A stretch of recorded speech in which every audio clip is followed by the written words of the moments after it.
if you hadn't guessed, it's Elves All the Way Down week. And we're playing this card above me. It's Elvish Reclaimer. It's a cool card. Friend of the stream, Frederick LeMay, I think that's how you say his surname, is a big fan of this version of the deck, and I haven't been avoiding playing it. I've just had other decks to play for ages, and we're finally around to actually giving this build a go. Basically, it uses this extremely powerful card that we've used in Legacy before to have a toolbox of options, and also make sure you always have a Yavimaya out. I'll get to it anyway. So yes, I want to see how this build works out because I've heard great things about it. I sometimes play Archdruid and Azuri. I sometimes play Vizier of Remedies and Devoted Druid. We've played a lot of stuff. I am not been the biggest proponent of Elvish Champion, and maybe this stream will change my mind. I should talk about that because that's kind of the biggest thing that this Reclaimer can do. So, Reclaimer is a 1-mana elf. It gets bigger if you have enough lands in your graveyard, which helps you beat people up. But the key point of it is it lets you sack lands to find lands, right? And an extremely powerful utility land that we have access to is Yavimaya, which turns all lands into forests. This is important because Elvish Champion gives all your elves... I've got mixed Elvish Champion. I'll fix that in a second. Elvish Champion gives all your elves Forest Walk. And that's the idea, right? You give your opponent forests, and then you give your elves Forest Walk, and they die because all your elves can't be blocked. Sounds great. Don't worry, I fixed it. All the Elvish champions are the same art now. It's all good. So yeah, that's the main idea with how you kill people. However, having a card that can tutor specific lands lets you have a bit more nuance in your mana base. You get to play Bajuka Bog to just shut down graveyard decks out of nowhere, or you get to fetch Beseiju, and then because it's a forest because of Yavimaya, you can pick it up with Quirion Ranger, and then you can blow up their stuff.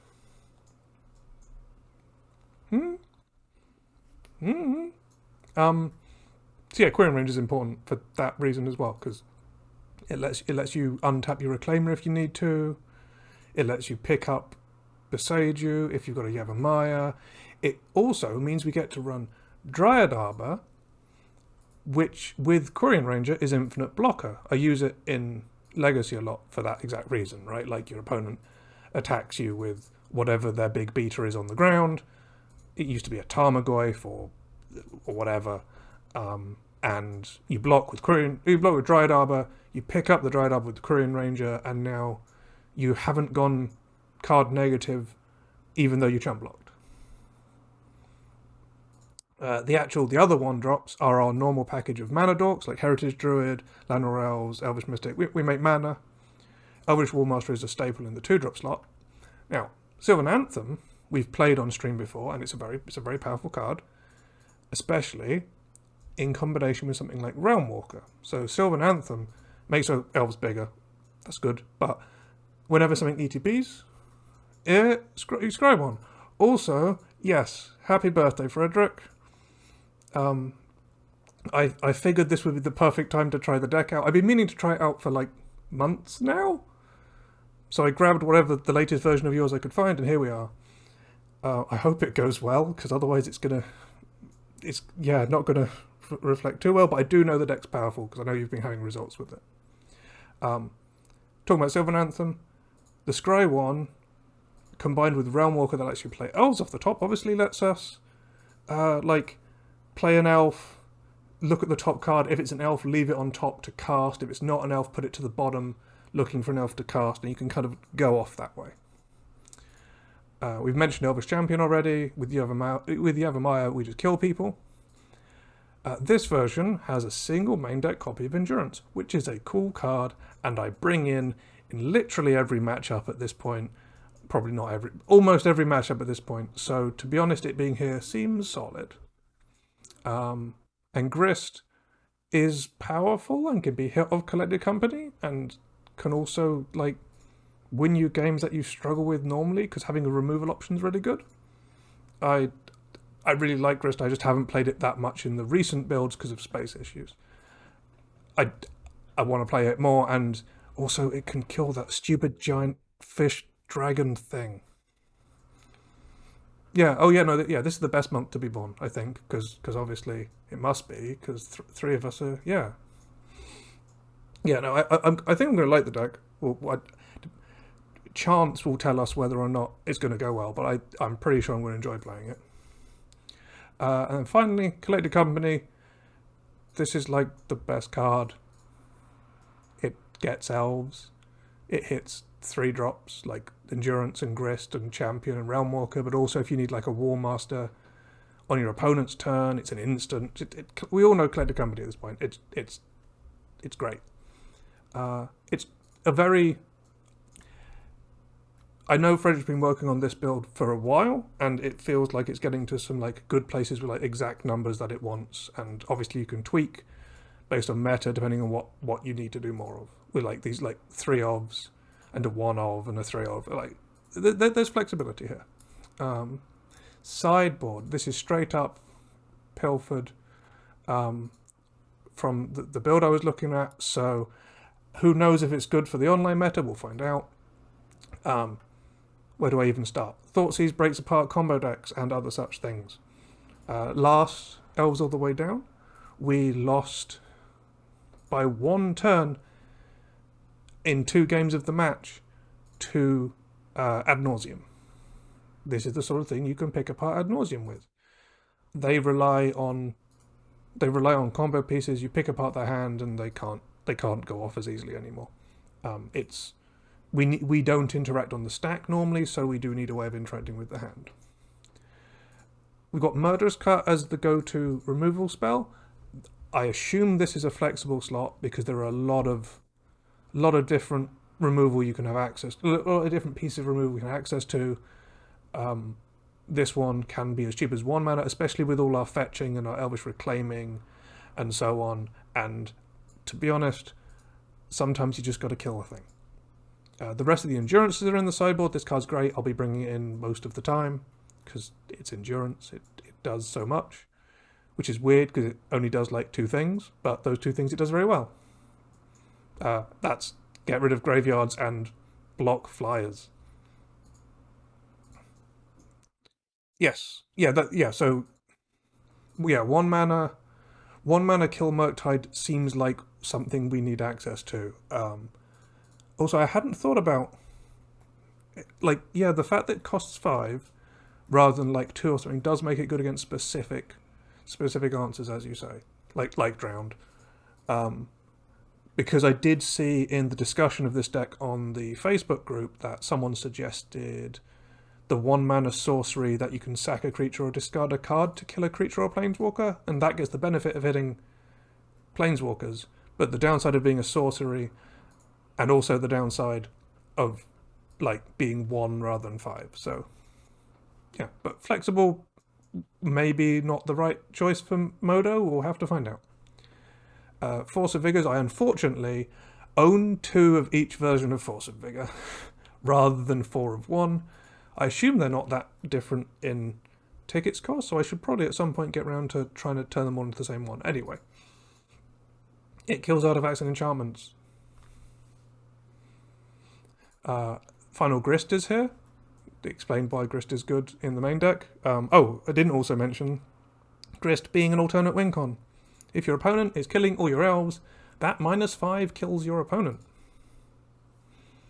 And then the spicy piece that I've had around for a while as an option, but I've never actually put it on stream, I don't think.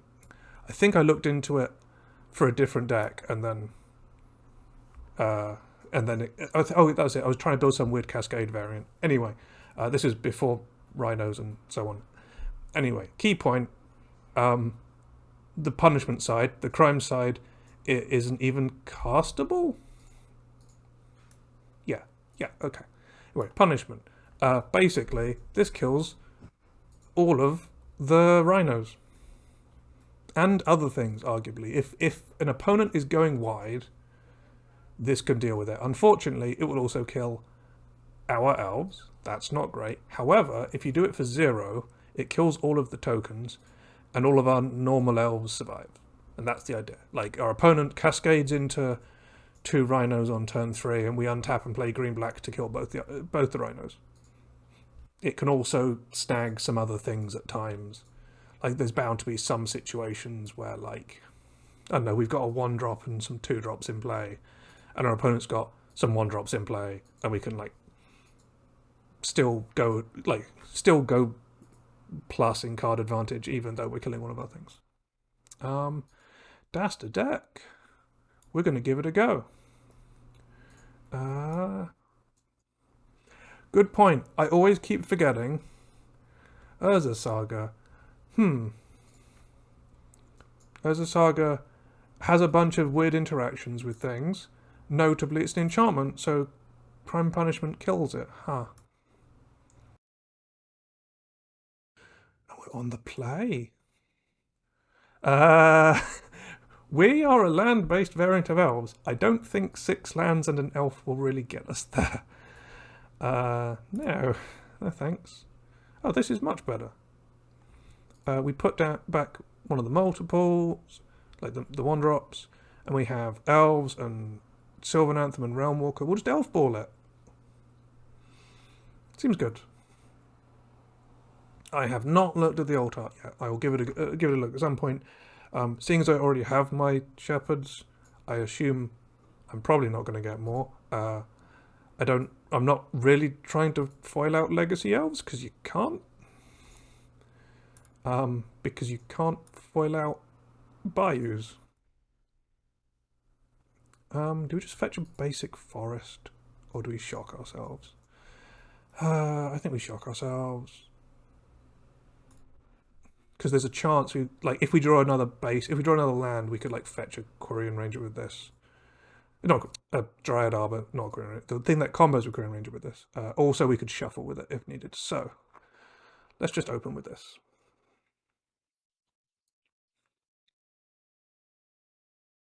I was trying to foil out modern elves, but things have changed a bit, and the pandemic happened, and so I haven't played paper in so long. Ooh, Hardened Scales. I haven't actually played against Hardened Scales yet. Well, not yet. In years. More elves.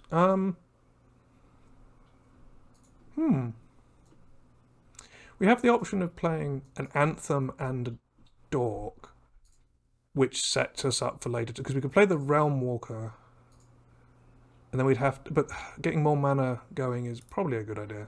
So let's just get a basic.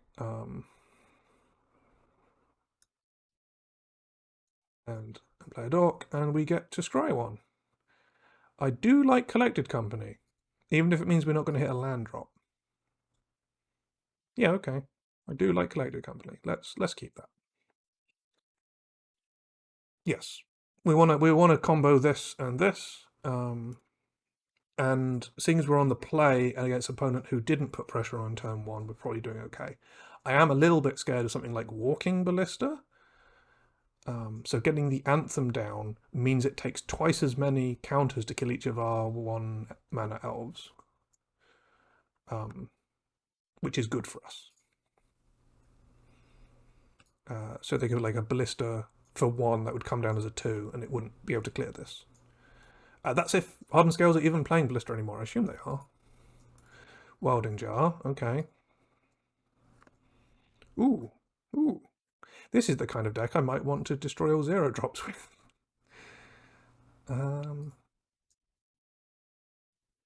Oh, we left a thing. We're still gonna. We don't want it.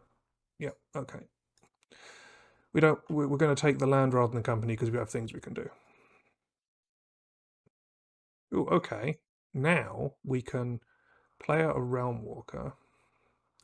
See if we like what's on top. We don't. It's a Misty Rainforest. We can crack this fetch. and get a forest. It's another Realm Walker. I wonder if they fixed the Realm Walker bug. Because I want to name insect on this for Grist, although I kind of at the same time don't, because in case they kill this one, you know what? Yeah, no, this is effectively drawing a card, even if whatever we name on this. Do we name insect or do we name elf? I'm scared of the bug where it breaks if you have it named on a different thing. But at the same time, I don't want it to break the first one. So where's insect got? There's insect. Okay. Right. That'll do for now. Right, they're gonna be able to make friendos now. Big chunky construct friends. This is where Ballista will be a bit sad. Ancient Stirrings. Oh yeah, that's basically a better than Ponder for this kind of deck, isn't it?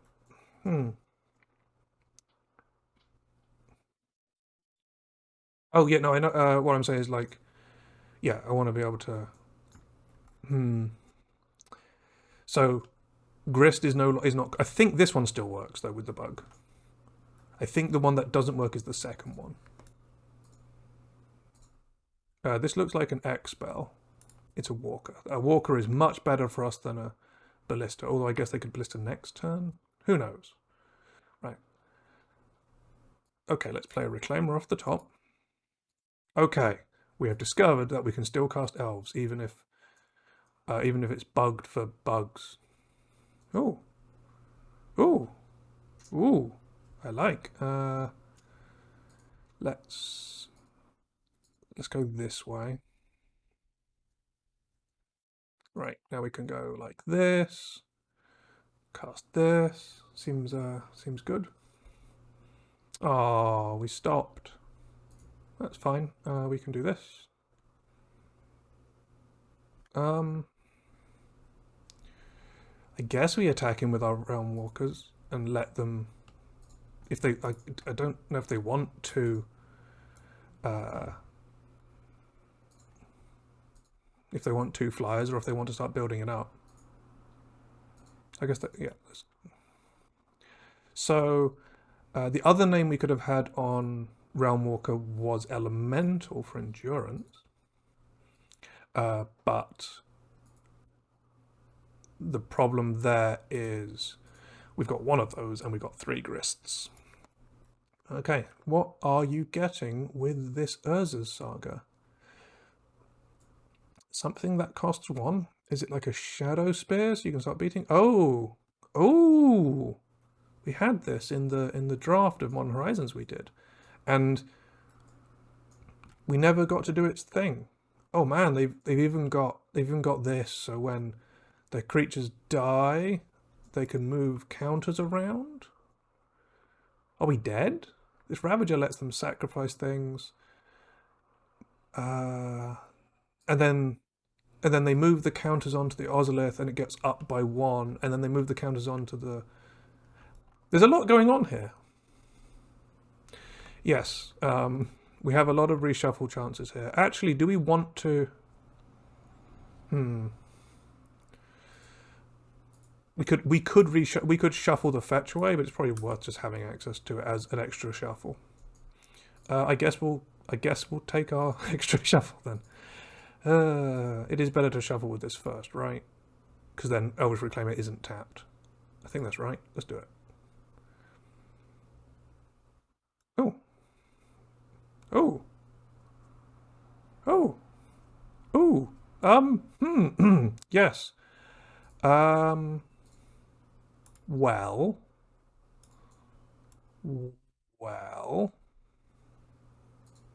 Let's just say I did that wrong, but that's fine. 1, 2, this, sack this, Yavimaya, seems good. 1, 2, 3, 4, 5, 6, 7, 8, 9, 10, 11, 12, 13, 14, 15, 16, 17, 18. Yeah, seems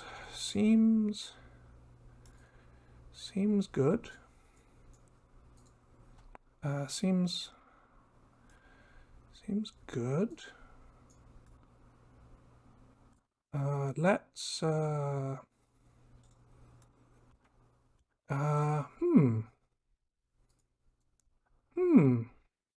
Seems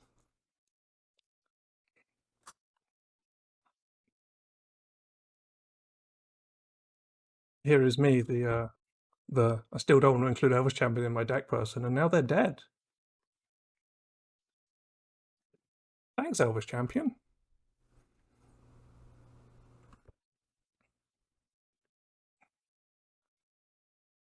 I'm I mean, yeah, we had what? We had the two reshuffles and casting any elves off the top to find it. And I guess if it had been too deep, we wouldn't have had enough elves to kill them. But it did its job here. How much damage are they taking? I counted before untapping the second creature. No, that's not gonna. It's not gonna do it, opponent. Ah, that was 22 damage. Yeah, they were reading the champion. Well, they clicked the hanger back in blockers because they couldn't block. So the game tried to make them activate Hangerback Walker, which is kind of funny. Right, Hangerback Walker makes tokens. They have Welding Jar. They have Urza's Saga. Okay, they're an artifact-based deck, so we definitely want Force of Vigor. The question becomes whether we want Punishment. Now, it kills Saga. It kills Saga tokens. It kills Welding Jar. It kills Hangerback tokens, and that's just at 0. So I'm starting to feel like yes, they're quite aggressive. So we're meant to be like cutting the Realm Walker package. I guess we're making the deck. We're making company worse. Because we're ringing all these non-creatures. So we could do like this. Let me just put the things on. Like an elf. Like we still want most of our package down here. We still want everything here. Realm Walkers help us ball, but like, I guess balling is still good. I guess we could like cut an elf like that. Just shave some things to bring all this stuff in. Could just cut the companies altogether, although company is still powerful. I don't know how good endurance. Like endurance blocks a hanger back token. Are they even playing something like Ink Moth just for like a sneaky Ink Moth win where they can just move all the tokens onto an Ink Moth? Tokens, I mean counters. They are. Those decks are okay. So having a sneaky endurance in the deck to block is good. Ooh, new Cavern of Souls art. Anyway, I'm gonna try this like so. It could be the companies that are meant to go. It could be a Realm Walker and keep a Dork around. We'll see. We'll see. Oh, good point. Bog is an easy cut. I wasn't even considering lands as a cut. I think it is too late to change. I wasn't even thinking about lands. It'll be fine. It'll come up somewhere. This hand does nothing. This hand does stuff. And look, we can cut Bog by bottoming it. Easy peasy. Yep. Well, that worked. Oh, there's the Inkmoth Nexus. Lovely.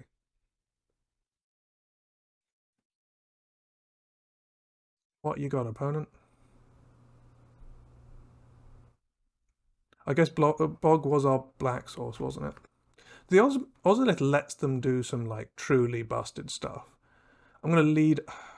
We could draw another land and use Beseiju, but like, if we play Yavimaya, we're giving them green mana. So I guess we lead on Reclaimer. I think, yes. And then you return to Warmaster, turn 3 untap, play the Heritage Druid, make the token. Yeah, okay. Yes, now that we've got a lands toolbox, I need to remember to actually consider lands as something we can consider taking out. Which I was doing in the Legacy variant. Oh, if only we had a black source and a crime punishment. Right. Zabaz. And Arcbound worker. Okay, that's fine. Um, okay, that lets us... Well, that lets us play out 2 elves and an Elvish Warmaster, which is cool. I guess we have to give them forests. We won't get to trigger Warmaster this turn, but we'll have a lot of mana in play. So let's do that.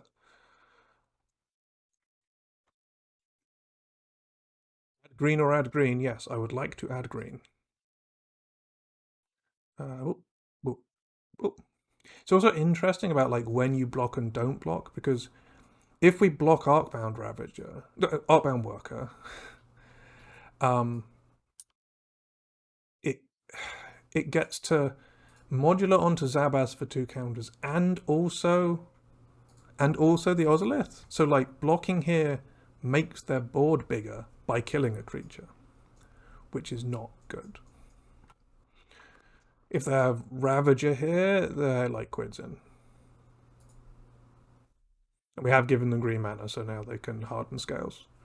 But we had no other choice. I do worry when this fixes opponents. We've had it come up where people get to not crack their fetches, just like we like not cracking ours.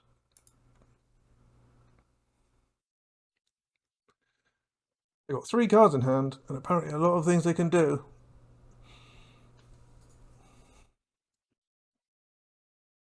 Come on, opponent. Green.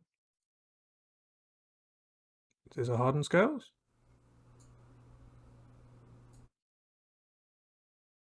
Also, they like besaged us in game 1, and it didn't really change much. I guess it got rid of our scrying thing, but it made them take a turn off. Because with all their nonsense, they were actually getting close to kill. Oh no! Oh no! Well, that's bad. Let's not block, because otherwise they get to really do all their things.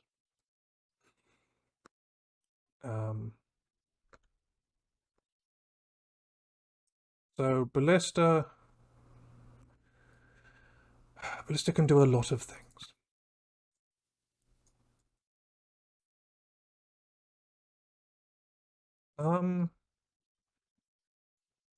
We can company, and then potentially company again if the Heritage Druid's still around.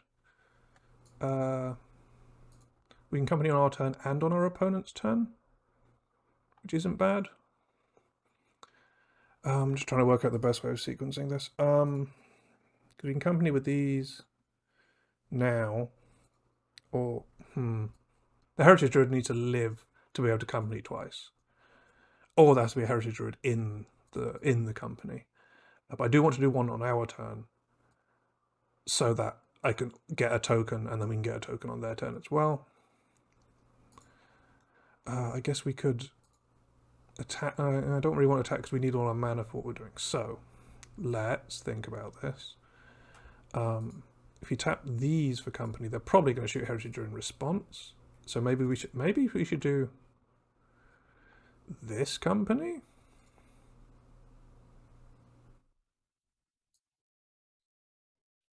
Walking Ballista is sending is making me worry. Let's do this company. Sure. And we're going to name Elf. Vigor, Catacombs. All our fetches are going to the bottom. We're going to make 2 tokens. That's nice, isn't it? Boop. Boop. We can tap this for green or green. Let's tap it for green. We can crack this to shuffle away that Yavimaya. Do we get an overgrown in case we need black at some point? Sure. Do we want to pay 2? Yes. Yeah, I want to leave up the ability to not have to tap all our elves. So, we're going to pay 2. Going to play this like this. Oh, another Heritage Druid. ideal. That does a lot. Okay. Oh, we have a flying blocker on the top of our deck. Okay, opponent. We didn't find a Lord to beat the Walking Ballista. They probably should have shot something in response in case we hit a Lord, shouldn't they? Let's go to their turn. So we know we're at least getting an Endurance off the top. Do they go? Oh, Ozolith is legendary. Zabaz is legendary. So I guess what are they getting? What 1-mana thing destroy? Oh, Zabaz because they can kill it to. They can kill it to the legend rule. Sure. So the Ozolith gets some counters, and they're putting the modular on the ballista. So that's going to have 3 counters on it to kill some things. This is a bit of a pain. Sure.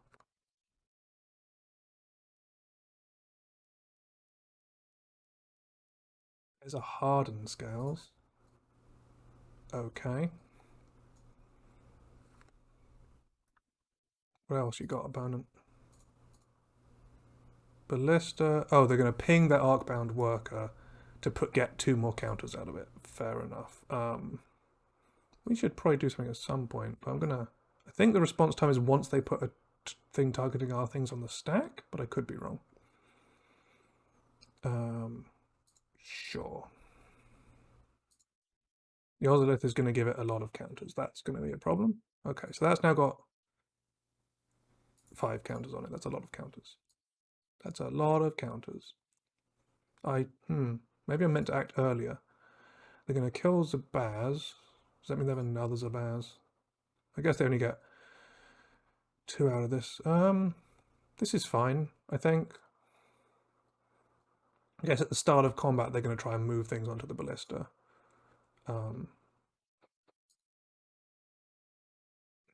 Probably should have acted at an earlier point, but here we are.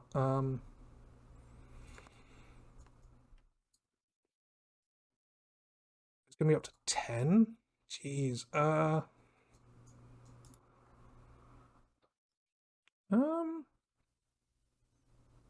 Hmm.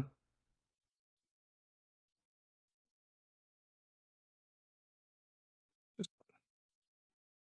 yeah, it's either do it at the start or do it at the end, because now they can do a lot of stuff.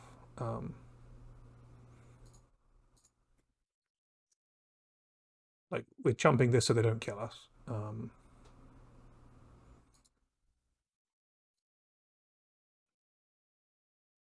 Yeah, I should have done this at the beginning to make them actually use it, but I think it's fine. We've got so many counters now. Yeah, okay. I am learning as we go. I should have cast Company at the start to make sure that we actually get all our triggers when they only had like a counter. Right, we're going to chump with a token.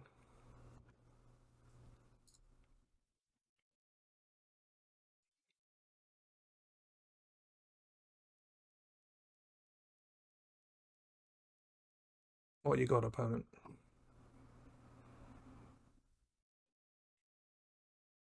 Okay, this is when... Okay, so 1 damage to that. That's fine.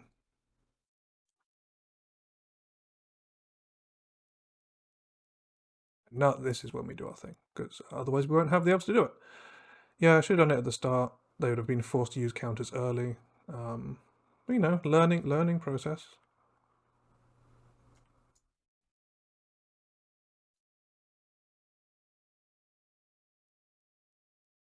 Yeah. If we'd done it at the start, our War Masters would be around for this company. That was silly. I guess they could have just shot. There's a lot going on here. Should have companied in their upkeep, I think, is what's going on here.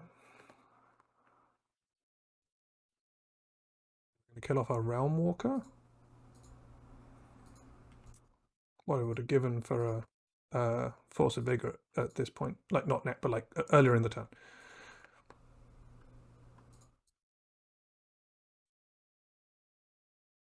Kill off Heritage Druid. Going to kill off Heritage Druid. A company. Champion.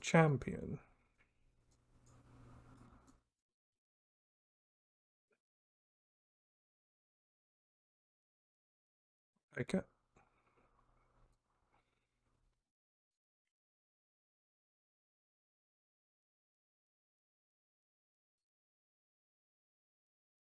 Really, if knew we were hitting champion, I really should have done it when they only had a counter.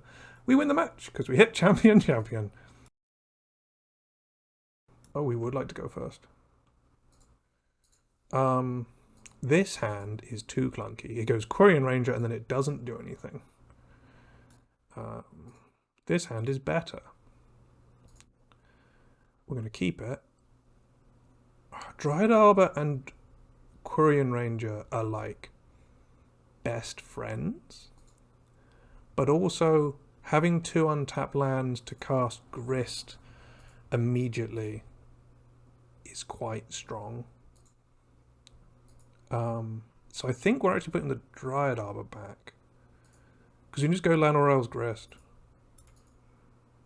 Yeah, I'm doing that thing I just said. Let's hope they don't go like Unholy Heat. Oh, that's a mountain. That's bad. Oh, it's a Goblin Guide. That's fine.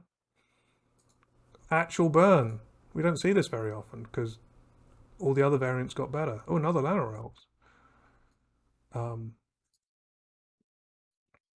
I guess we're going to hurt ourselves here. We can Grist and uptick. That is right, I think.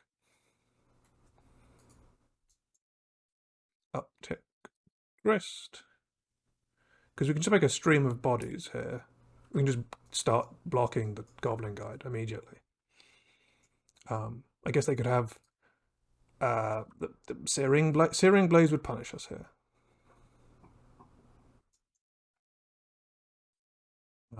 Other than Searing Blaze, Eidolon would be a bit sad.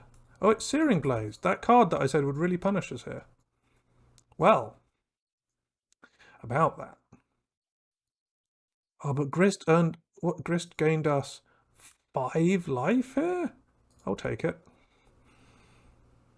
Yeah, we needed Heritage Druid there. And I was kind of hoping it was going to be off the top on the Goblin Guide, but here we are. I guess we can just play out 3 elves. Because we can play out all 3 elves. And it'll be good. Let's do it the smart way. Where we end up with the most things untapped. Which is to cast this. To cast this. To untap this with this. And then to play this. I guess we could attack with this Llanowar Elves. Where is our Heritage Druid? We need a Heritage Druid. It'll make everything so much better. Okay. This is where we want Dryad Arbor to do the blocking shenanigans. Maybe not keeping it was great. Oh, Vexing Devil. Do I want to take 4, or do I want them to have a 4/3? Haven't seen Vexing Devil in a while. Jeez.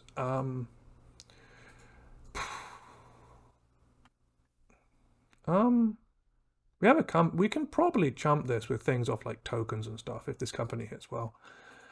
They got 5 cards in hand. Oh, jeez. Taking 4 damage reliable. We're at 16. That would make the remaining 5 cards if, say, one of them's a land, the other 4 are burn spell. Yeah, okay. We are going to deal with this Vexing Devil in play.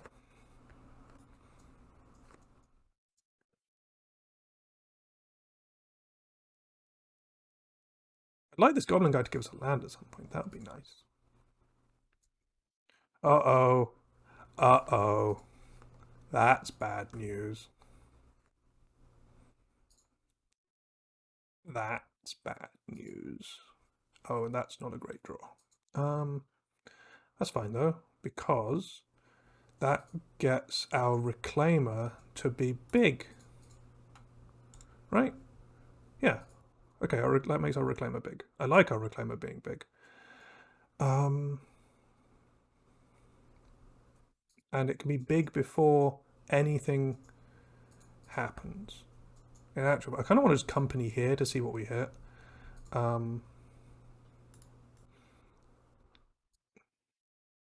making choices based on what this company hits seem good. Sure, this company here.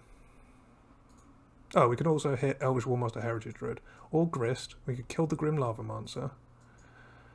Hmm.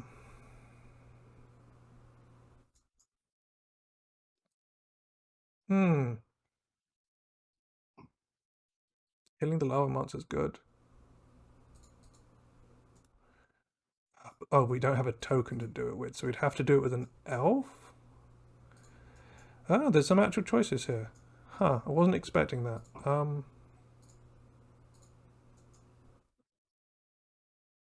We could also bog them. Geez, there's actual options here.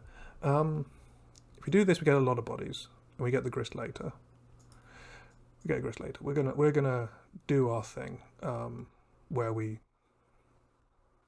actually do elf stuff. So we're gonna do this. We're gonna make an elf, because now we can untap this by picking up this.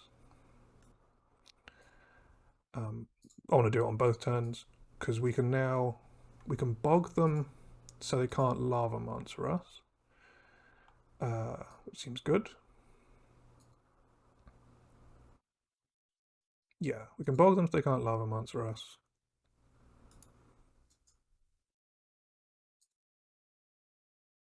Then we can untap the Reclaimer as a blocker. I'm trying to work out the best way of sequencing this. I should have picked up the Overgrown Tomb because we want to sacrifice. Whatever, we can figure this out. Right, let's get a bog. Bog them. And now we can do the Korean Ranger trick. Yeah, this is fine. This is all fine and dandy. They don't have Lava Monster accessible right now, which is good. We can, at the drop of a hat, make this a 3/4.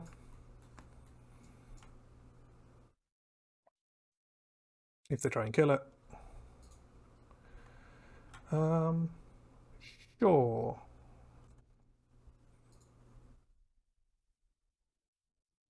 Let's see what. Oh, do we want to increase the chance of land? It was in a mystic. Okay. We're going to get hold of Dryad Arbor. I guess we're gonna block like this. We're gonna take our 2. Next turn we can start not taking our 2. Yeah. Next turn we can start not taking our 2. We block like this. We can untap. Doesn't matter what we untap this. By picking up this. Okay.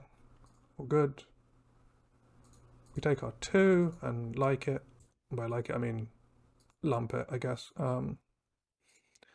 Yeah, picking up the forest because I thought we wanted black in play, but it turns out that was a mistake. Right, what do you got? Lava Spike us. Okay, we're on 10. The hands all burn, so we need to come up with something sometime soon. Like a way of killing them.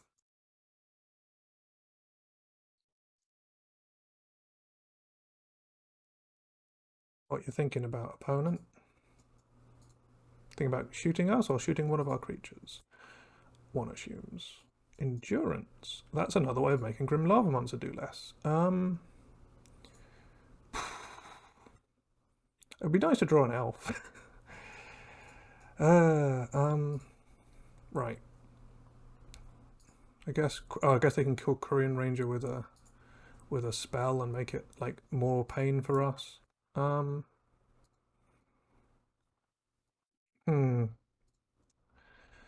They really do make things a bit awkward, don't they?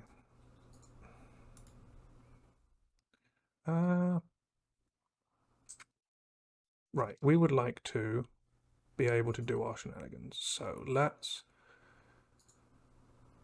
get in with our 2/2.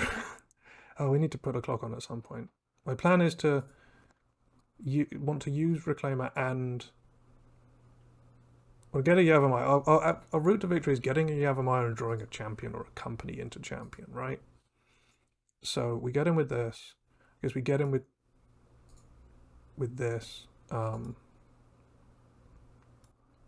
We have 2, 3, 4 blockers for the 2 attackers. 1, 2, 3. And no, we need that back to be able to make 3 mana to use the thing. So I guess we're getting in for 2. They've got some kind of interaction, which is what's scaring me here, making me super cautious. Do we play a Dryad Arbor to do the thing again? I don't think we do. I think we just play a land.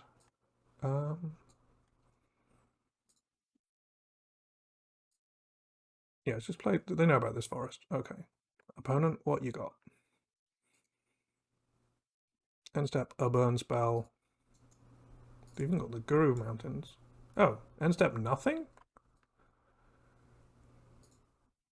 Rift Bolt goes into the exile zone.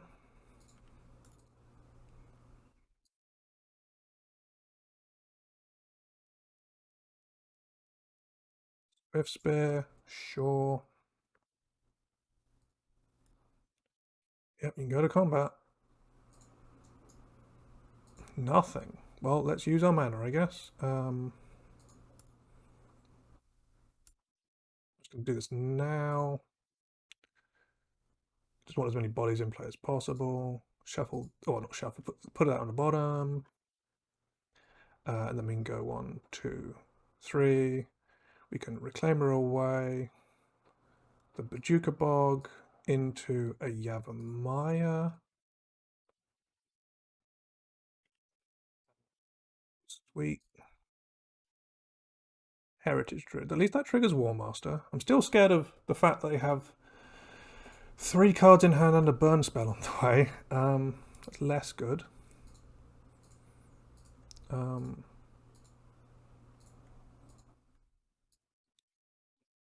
puts you in an awkward spot. Let's do this. Because if they're 4/3, yeah, let's do this. We can untap one of them. It's fine. We can untap both of them. One on our turn and one on their turn.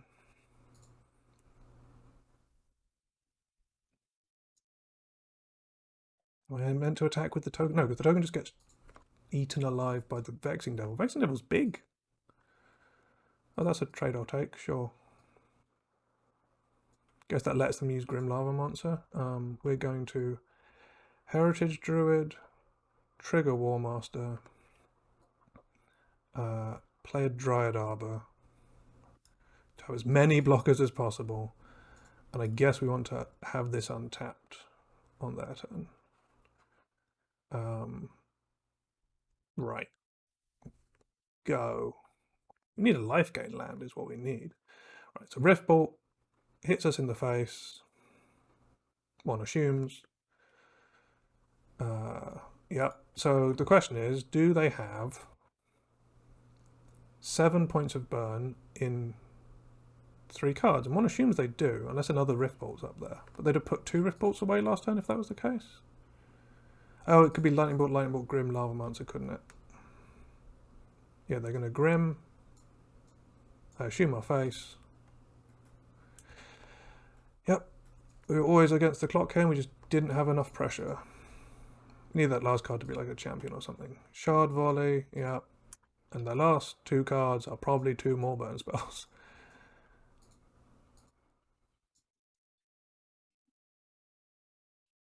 Having a mana, Shard Volley. Okay. Okay, we are dead.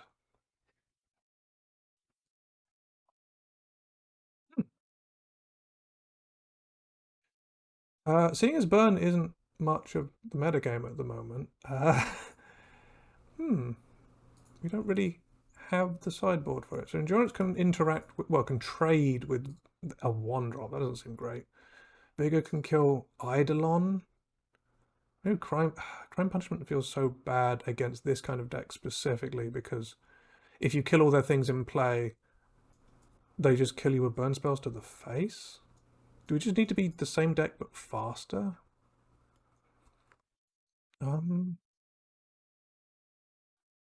Endurance does block Goblin Guide really well.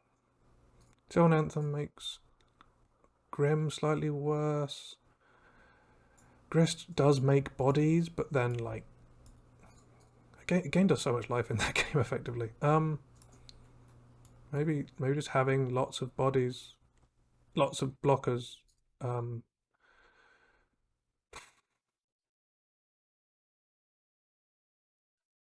I think there was a turn where we could have chumped 2 damage off a Goblin Guide and we would have been okay. Bog's not great. It only shuts down Lava Mancer. Murderous Cut can kill something, but it can't gain us life. We basically don't have any life gain.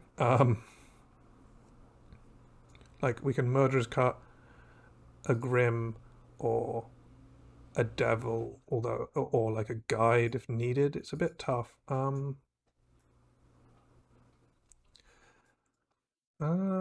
We do want a cut, but not both. Does both dilute the deck too much? Like I said, I like endurance blocks Goblin Guide, but Grist just blocks it. It just makes a bunch of 1/1s, and then although the 3/4 is quite good.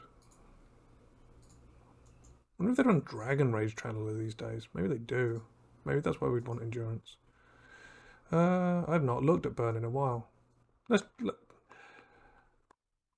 Murderous Cut requires a lot of setup.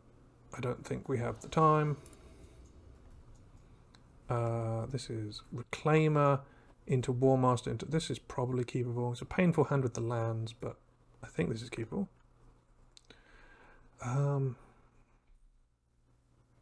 Yeah, we've played so many like life gain effects in our sideboards of other versions of the deck that not having any makes me feel a bit vulnerable, but this deck does not come up very often. Like, just so many decks kind of outdid Burn that it's not really worth sideboarding for. Yeah, this Goblin Guide gets some free attacks in. War Master off the top. Sure, we will. We will take it. This last one can fetch a Overgrown if it needs to. Let's just keep damage to a minimum for now. We play the War Master. Maybe we meant to play the Sylvan Anthem so we can block the Goblin Guide, but currently I'm considering throwing the War Master in front of the Goblin Guide. We'll have to see. We are going to have this be huge in a second, so... Right, are they going to Searing Blaze our War Master? Searing Blood our War Master. Okay, so we really wanted to have Sylvan Anthem in play, is what I'm learning here.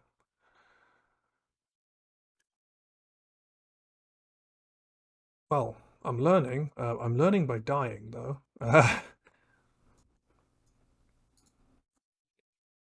Yeah, we're probably dead here, taking way too much damage. And it turns out Sylvan Anthem would have been the thing.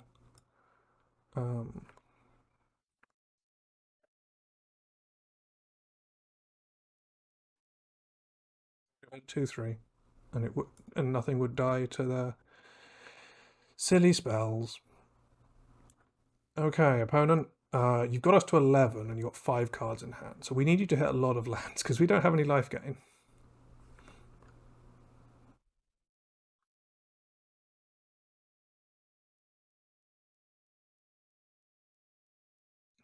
What you got? Burn's always a race, and they are very much ahead on this race. And we are not applying much pressure.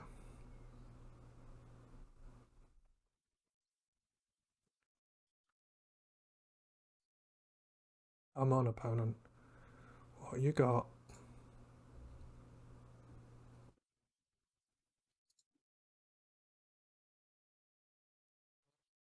I kind of want to just...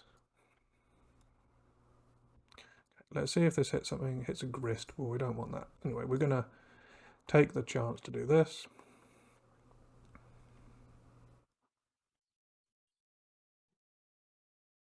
Good. Searing Blood. Wait, how much does this get? +2/+2? So got, yeah, this is good, right? Boop. It's now 4/5. So it doesn't die. That was good. That was very good. I liked that. Could play War Master, could play Grist and just start upticking the Grist. I don't see why not. Uptick the Grist. Get to Scry. We want, I think we want lands that don't have Summoning Sickness. At least that's the vibe I get. Oh, it's a land though. You'll put it on top. Right, let's start beating for 4. We're probably still dead. All they have to do is tap 2 mana for a lightning bolt, lightning bolt, lightning bolt, lightning bolt, and we're dead. But you know, lava spike. Yep, that's one of the lightning bolts. We just took too much damage in the early game. Should have seen the fact that Sylvan Anthem made Goblin Guide bad. Hello. I'm glad you're having a nice big bubble bath. We're currently getting crushed by burn. Oh, now I wish I could eat their gravy. Oh, I took out Bajuka Bog, didn't I? Oh no. Oh boy. Let's. Oh, we can just kill it. I'm an umpty. We can just kill it. I don't think stealing their cards would help. What we need is life gain.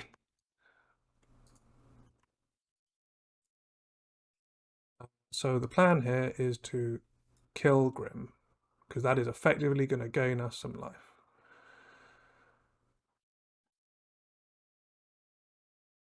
Like that. We can play this, which lets us scry 1. I don't think we want Korean Ranger right now. Let's play a Realm Walker, which also lets us scry 1. Do we want another?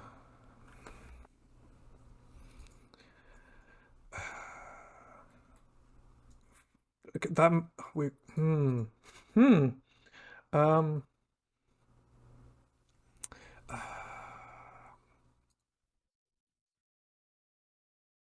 this makes 2 of our creatures together lethal.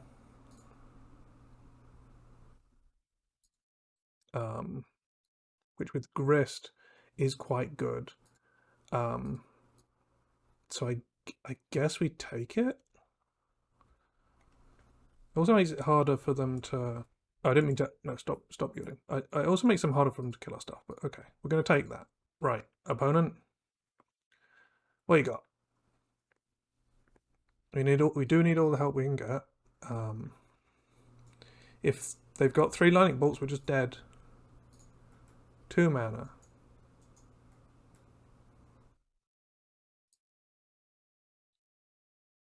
2 mana. Searing Blaze, the Dryad Arbor. Okay.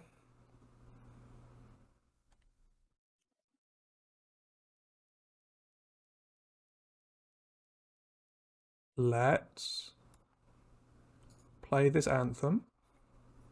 I was considering the Anthem basically haste. Right, because it... Lightning Bolt us. Yep.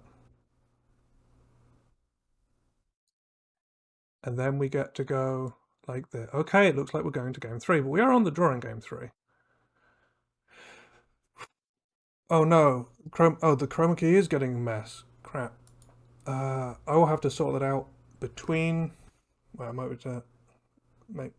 have to do the details of it between rounds because we don't have the best of situations during the round. But hello. Making the light brighter, I think, helped. It's because earlier we had some daylight coming in and now we don't.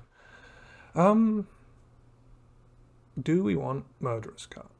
Grim Lava Monster seems like a major issue. We killed it with Grist, that was good. We don't have any life gain. Sylvan Anthem helps our creatures get out of range, so we want to keep that. Murderous Cut would also let us kill Eidolon, which I assume they're still playing. Yeah, I can put it in between. No, it's still fuzzy. I had to change my chroma key settings at the start of the stream because of the daylight, and now that we're back to normal evening colors, it isn't working. Man, what even does... haven't seen an Eidolon, but I am like... They've got to play Eidolon, right? They're burn. That's what they do. Or do they just play like Ragavan now? They got to play Eidolon.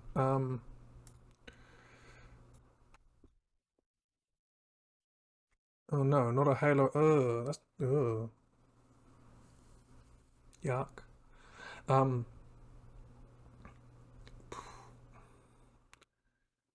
Magic Cut's in a weird spot. It's just like it lets us kill problematic permanents like Eidolon and Lavamancer, but it does require setup and black mana. What would be the other cut? Is it just an elf because they kill them so easily? Like that.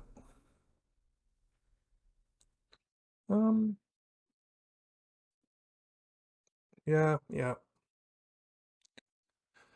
Let's see how it goes. Because we haven't seen an Eidolon all match, and Eidolon is the scary thing. This hand does nothing. This hand does something.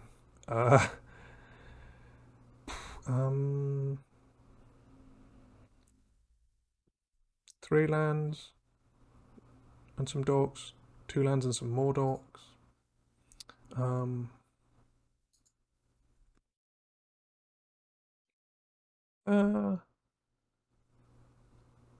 We can operate off 2 lands, right? Yeah. We can, even if they kill our elves. Right. Incoming Goblin Guide for the 3rd game in a row. No, Riftbolt entered the suspend zone. Okay, let's go. Get ready to get Searing Blaze / Eidolon of the Great Revold. Maybe I was meant to keep fetches to make Reclaimer better? I don't know. Bolt to our face. Plays a land and slams Magma Jet. Okay. That's not Eidolon of the Great Revel. Russ. Ooh. This can tap for green and can make an elf. And this can tap for green. Do you play the Reclaimer now to start doing it? No, we need more mana. Or do we need more mana? No, play the Reclaimer now. Okay. Right. Think about it. We only won last game because they messed up Searing Blood on a Reclaimer. Lava Spike our face. Yep. 2 cards left. I guess we're taking 2 here. It might be we're taking even more because of prowess, but we're taking it. No, that's good. Nothing. Okay. Ooh, a Heritage Druid. That's a good card. And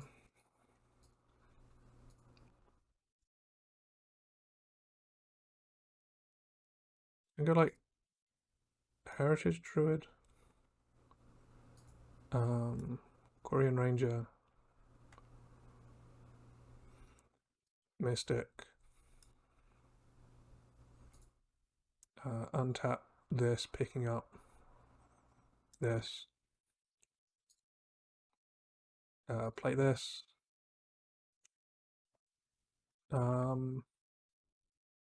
Seems good. Yeah, seems good. Okay, what you got, opponent?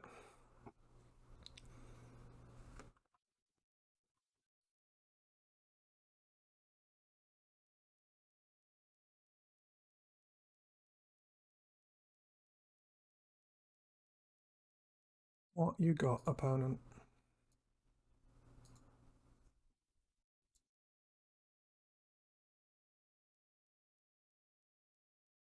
We're going to combat. I'm going to put an elf in the way. It's going to be this elf. This can save us 3 damage depending on what their shenanigans are. Sure. Right. You got an elf. Well done. Right. 1, 2, 3. Let's cancel that.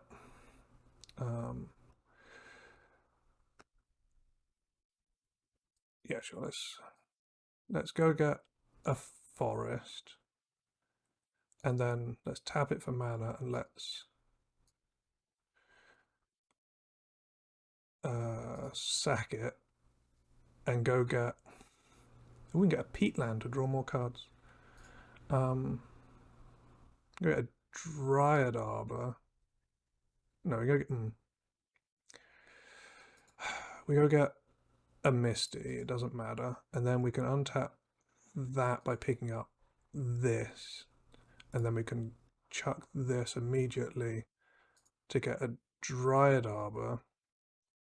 So now we have a 3/4 and a Realm Walker. Ooh, poor elf. Yeah, no, we did have to throw the elf away. It was a bit sad, but you know. Okay, Realm Walker. I just wanted to get this to be a 3/4 before they could do anything about it. Right, elf. 1, 2, 3. Heritage Druid.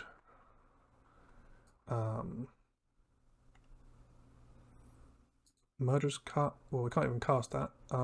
So let's play Yavimaya, tap it, get rid of it, get another one. War Master. Untap this, picking up this.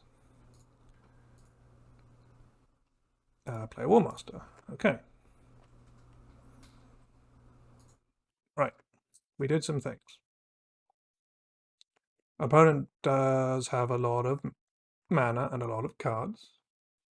You know, elves aren't fungible. What?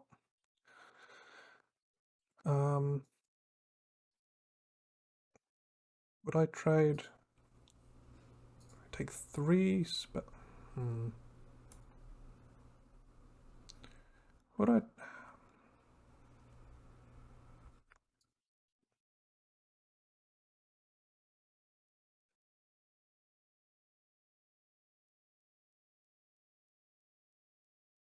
I would like to proceed to blocks, opponent. Right, you need 2 instants to make this win the fight. You might have them. If you do, that's fine. Shard Volley, where's that going? Shard Volley's going at the Reclaimer, okay. Yep, do you have a second instant? No. Good, okay. Let's get back to our regularly scheduled plan of beating our opponent in the face. Oh, that's quite good, isn't it? Oh, no, not that one. Cast this off the top.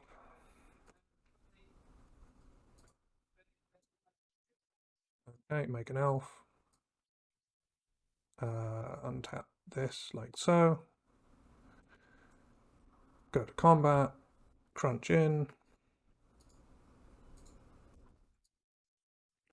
Yeah, no, it is fun to be trying to win the game with no lands in play.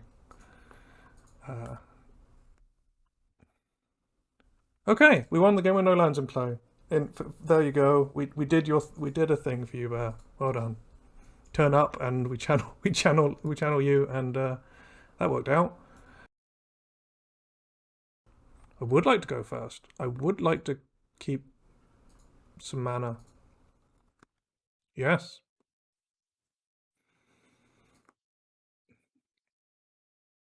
Lands, yeah, where we're going, we don't need them. I know the quote, but I don't know how to work it into a more elfy way. Like lands, where we're going, we don't need lands. but we have to go back to monkey. No, back to Elfie. I don't know. Comedy's not my strong point, even though I'm on a comedy podcast. Um, we have to go Elf. Well, Misty Rainforest could be a number of things, but I really like the idea against a blue deck.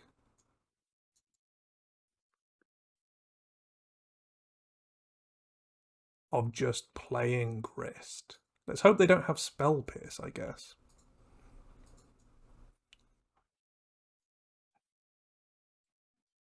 That would be embarrassing. Seeing as the rest of our hand does not get blown out by Spell Pierce.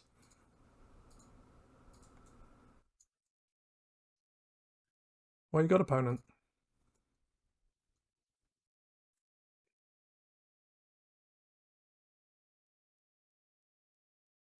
Okay, that was quite good.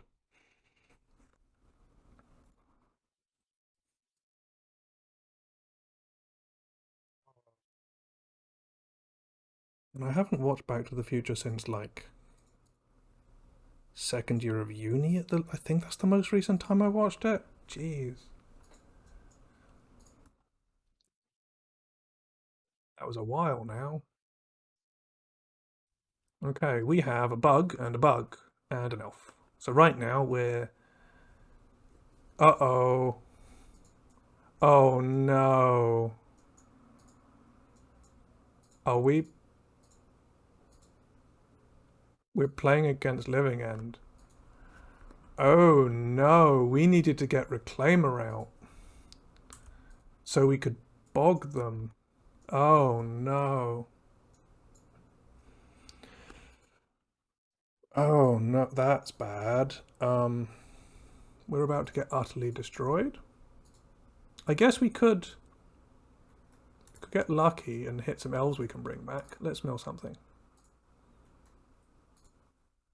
Hit an elf, come on. Oh, we hit a Realm Walker. Ooh. So now we can beat up our opponent. Man. Yeah, at least we do know for game two. We won against Burn somehow. We can currently nug them for. If we attack them with these, they're going to get a flyer back, which is going to make Grist a bit tougher. We have a swamp, which makes Street Wraith a real pain. Okay, I guess we're gonna. Oh, if they have a Brazen Burrower here to bounce Grist, we're just completely dead. Because currently our plan is to use Grist's ultimate after they board wipe our elves. It is a foe to Lumberjacks. I was tempted. Yeah, I was tempted to name the deck some kind of reference to how a Lumberjack and a Elvish Reclaimer are kind of opposites, but so we have to hope they don't have the Cascade spell. We have to play Reclaimer, and we have to hope it survives until next turn, so we can bog them. So I guess. Are we playing out? I kind of want to. This is going to be 1, 2, 3 things in graveyards. 1, 2, 3.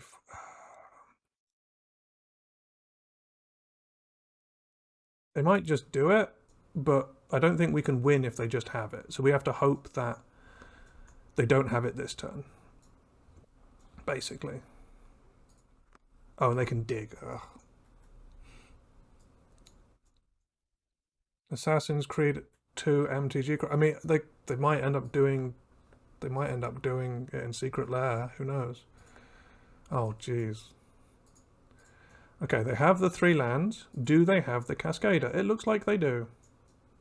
Oh, it's the instant. I was hoping they do it on our turn. Okay, so we get utterly destroyed. What? Oh, yeah, it's weird. It puts them all on our side for a moment there.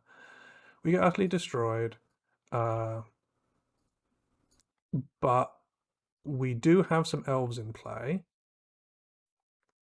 We have 5 creatures in our graveyard. So we're probably just dead here. Not gonna lie. Probably just dead. So guess what we're gonna do is we're gonna do we die in 1 hit? 7. Yes. we have to chump this. Okay, let's find out if we can hit a land. Hit an elf on top. Let's hit an elf on top. Oh, Dryad Arbor, that helps block. Okay, Dryad Arbor. No, it's a company. So we can ult Grist. We have to like attack in like this. If they die, they still do damage. It's still not enough. Oh, this is awful. Because you can't, because they have a flyer and some swamp walkers. We can't. 1, 2, 3, 4, 5, 6, 7, 8, 9. Yeah, we can't even attack. Yeah, we have to do this to up our grist clock, so to speak. Plan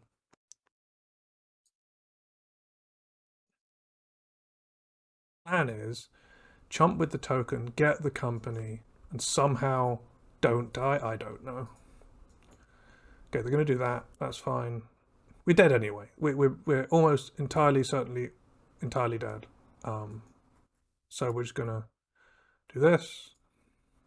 They're at 4. But we're dead. We do know we can... If we'd known what we were against when they just went turn 1 Misty Rainforest, we would have played Elvish Reclaimer out sooner. Okay, so we're going to block here to not die.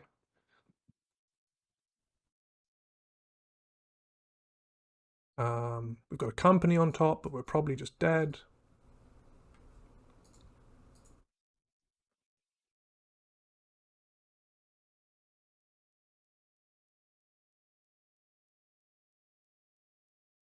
Can this company do anything? Probably not. But I guess we try and find out. Or do we not want to reveal company to them? Is there any way of surviving this coming turn? Let me think. This has Menace. So we could block the 7. If we hit Endurance, could block the 4. Yeah, no, we're still taking 9.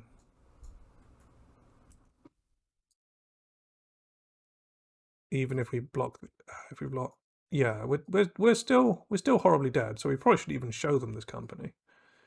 I'm just trying to think of anything that. Okay, we're going to concede because we don't want to see the company. Well then, well, I do like Living End. It's fun and everything. We definitely want Endurance, because Endurance just stops the deck dead. Grist is interesting because if you can set up a Grist, then and like you like if you're beating them down and they go for the thing, the Grist ult can beat them. The problem is they play Brazen Borrower normally, and that just bounces the Grist after you've set it up. Like you can bring in Murderous Cut, but the problem with Murderous Cut is if they've done their thing, they've probably won. So what's bad? Bog's good. We're keeping Bog. We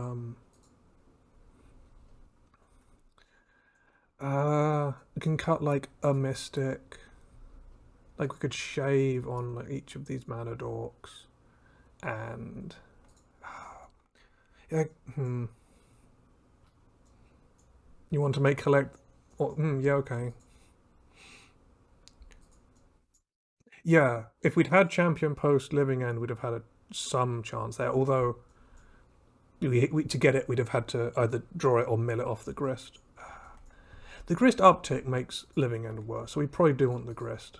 So do we want fewer cards like Realm Walker? We want to interact more. Like a Sylvan Anthem, even where we want to be. We just like shave on these things because Grist helps us be better post Living End. Endurance makes Living End bad. Bog, like Reclaiming for Bog is good. This seems And they're going to have creatures post things, so we want to keep the champions in. Don't know if this is good or not, but I'm going to try it.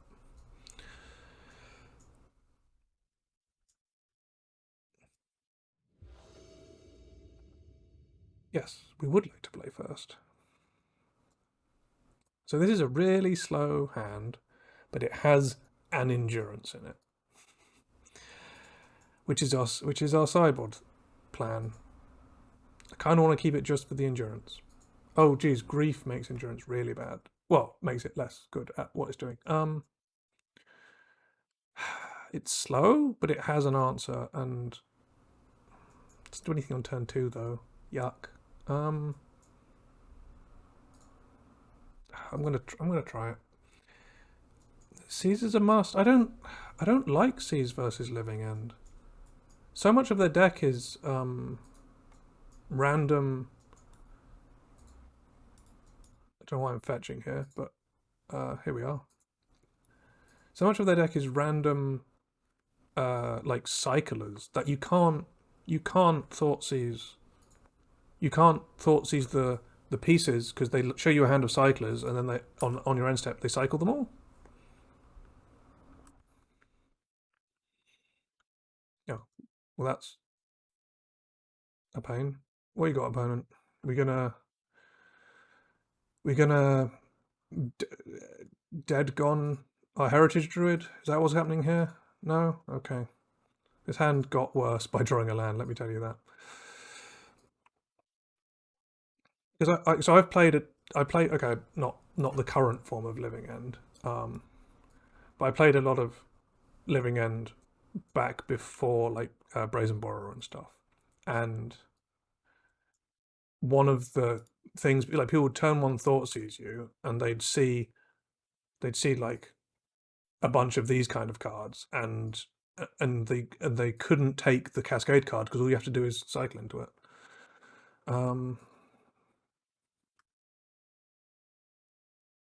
We're just leaving up endurance, or we're just getting it with champion. I like having 2 endurances just in case, to be honest. I'm going to take this extremely slow. Because if they have something like subtlety, having a backup endurance is good.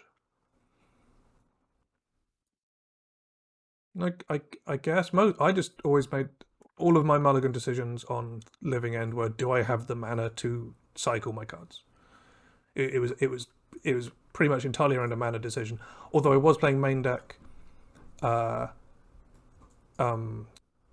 of the Void. That was the other part of the mulligan decision, which obviously is less of a thing now. Right. So we have 2 endurances.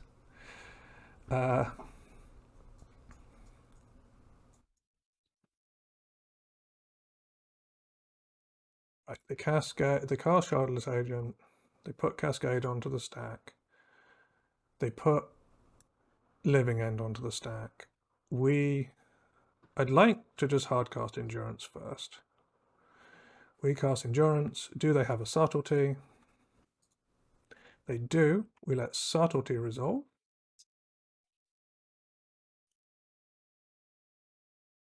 I think we want as many endurances as possible. So let's put endurance on the top. And then we pitch cast endurance.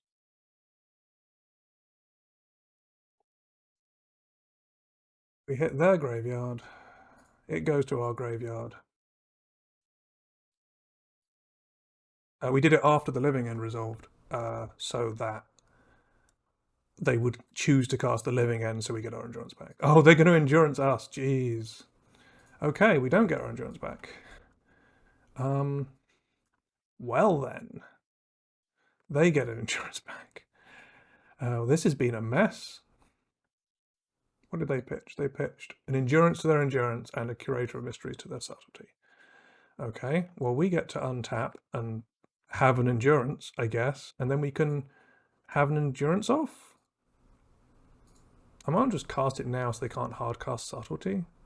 Yeah, I'm just going to hard cast it so they can't hard cast subtlety on us.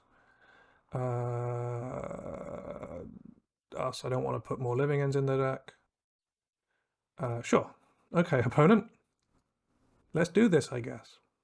Oh, if they have the stupid +1/+0, then their endurance wins the fight. They don't.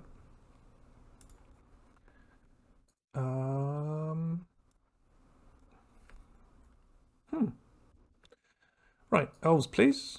Oh, Silver Anthem. Oh, that helps. Nice. We lose this race because if we attack for 4, they attack for 5. Oh, but they're at 11. Oh, but they can double block. Come on, Jimmy. Double blocks. Maybe I should have got Dryad Arbor. Right, they're gonna fetch, sure. Now they're gonna start setting up another living end, maybe? I guess they got nothing in the bin.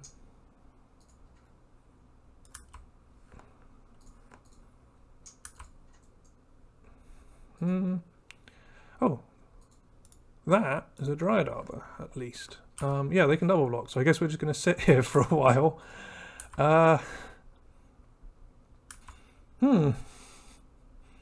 This game became quite different. They're at 9. Oh, can they start like hard casting their big fish at some point? Right, let's get a scry, I guess.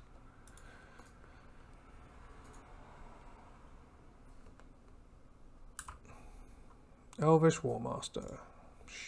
Sure. It's an elf. Does something. 1, 2, 3, 4, 5, 6. So if we attack with endurance here, we can kill their endurance. And then we can play, and then the War Master wins the fight against the Shardless Agent. Right. Maybe I should have already been attacking because we knew of the Dryad Arbor. Yeah, let's do this. What you got, opponent? Double block.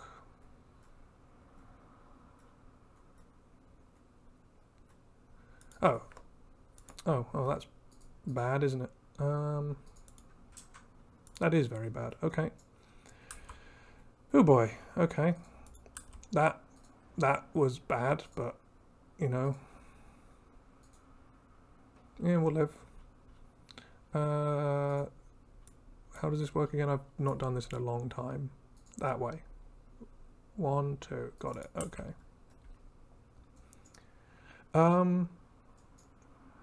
We can thank you. Oh, what? This is an artifact. Ooh. Okay.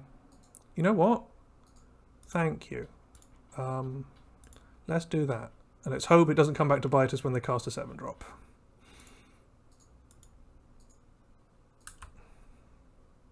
I'm going to do the one that puts a body into play and then untap and play Silver Anthem. Right. Thank you. I was just not thinking about it being an artifact. Oh, that's good. No, we should... What's the chances of another Atara? Ottawa, whatever. Actually, that wouldn't even kill the thing, would it? Let's do it this order so we can just attack with everything. What's this? Subtlety. Just hard casting a subtlety. Okay. I guess we don't get our triggers. An elf is a lot right now. It's 4 power and 2 scries. But I guess that means we now can't attack because they can double block again. Okay. We'll get there. Stop having things, opponent. You're a combo deck. You're not meant to still be able to play the game at this point. And I guess they can always, if the board ever gets too much for them, they can just cascade again. If their last card that they've had a card in hand for the last few turns that hasn't been used. Well, based on how many cards they've had total. That I assume they like have a cascader if they ever want to reset the board state. So maybe we're meant to be attacking in and making them trade off. I do not know. It is grind o'clock. I guess we should be beating it in at some point. I might just throw this. I might just throw this Dryad Arbor away into combat with everything else. Right, make another elf. Seems good. I guess. Ooh, company. Yes, please. I would like to keep that company on top, please. So the question is, are we attacking with Elvish Warmaster?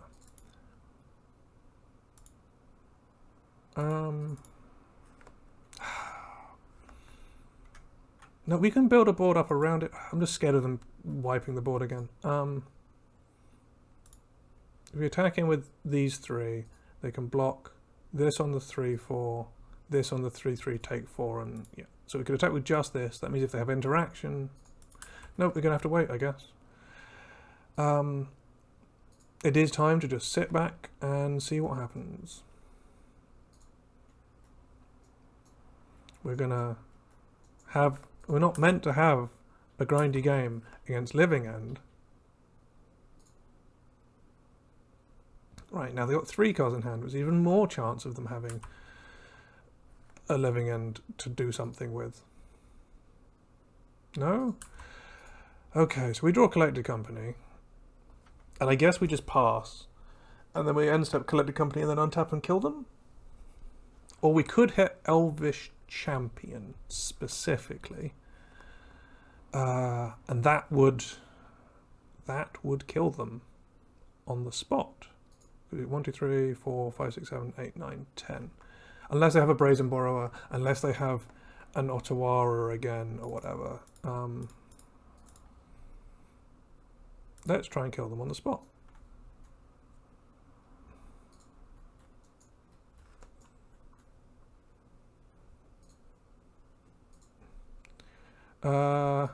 Grist and an Endurance, so we can put their Shardlet Agent back in their deck.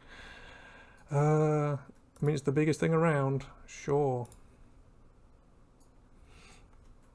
Yeah, no, this is a very weird game.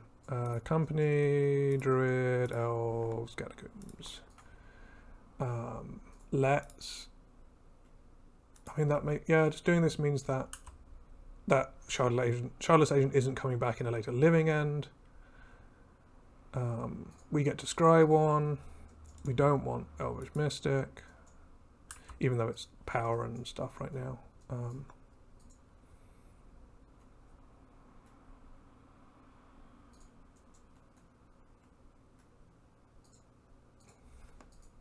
So are they thinking about cascading now, so that they wipe our board? What's this? Okay, Violent Outburst. So they're thinking about cascading. Well, they are cascading now. Let's see if they put. Okay, they're putting Living End on the stack. Okay, so let's do this. Are they going to respond by cycling some creatures? No, they're not. They're just going to get Shardless Agent back. And then we're going to shuffle their things onto the bottom of the deck, and then we're going to make an insect. And we're going to scry again. And it's Elvish Warmaster. And do we want an Elvish Warmaster? I mean, it's just a body at this point.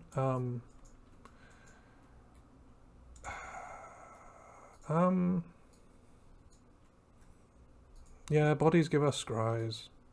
And it's one of the better bodies. Right, opponent, what you got? They've still got cards in hand. They might just play a big fish. Although our Grist is getting there. Okay, Grief. They're evoking Grief.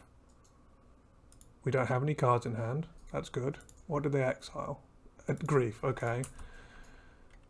Sure, okay. They vote Grief. We had nothing in hand. They conceded because they evoked Grief for nothing. Okay, on to game 3.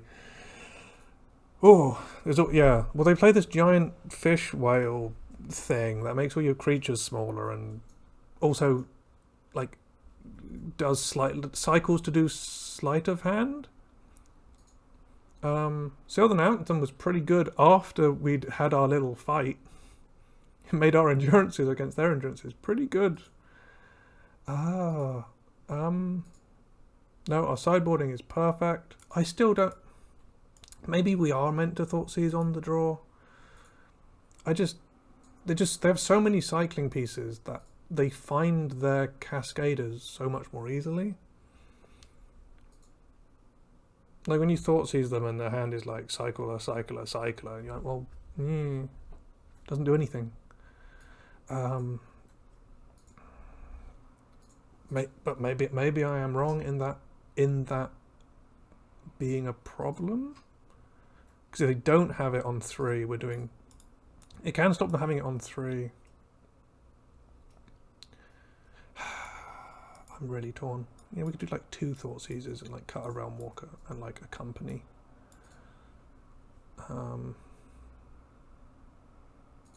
Like 2 companies for 3 Thoughtseizers.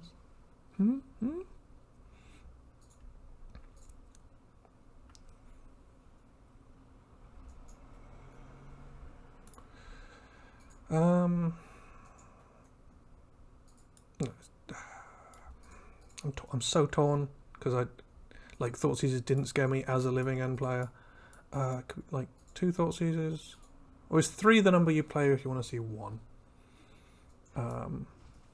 Company was good post thing. Company lets us like wait until they're living end and then still go off. Let's try the Thoughtseizers. The person whose deck this is suggested them, so we'll give it a go. Especially when we're on the back foot being on the draw.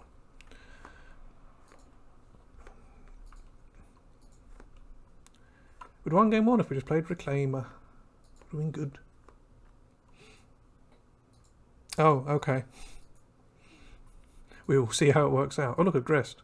So none of our sideboard options, but a very proactive hand. I kind of want to keep this and just hope. Oh. Yeah, I'm just so unsure with Thoughtseize as a dead card, especially against a bunch of cycling. No sideboard. We're on the draw. If they cascade on 3, we probably just... Do we just lose?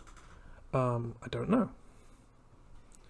We can go turn 1 Elf, turn 2 Grist. That's not bad. We can go turn 1 Elf, turn 2 War Master and Elf. That's also not bad.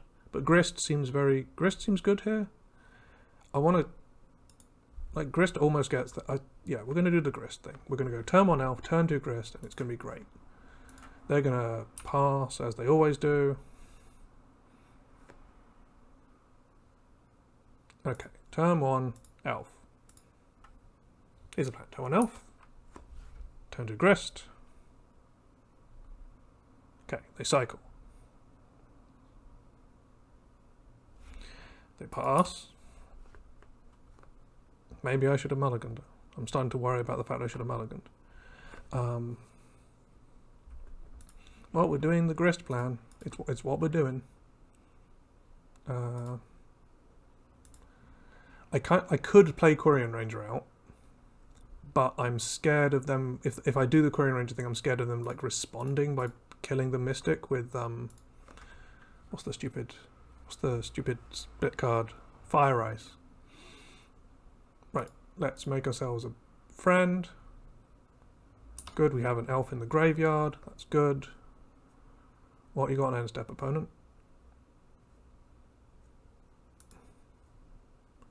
Okay, are they going to bounce our Grist? No, okay, they're just going to Waker of Waves. That could be worse.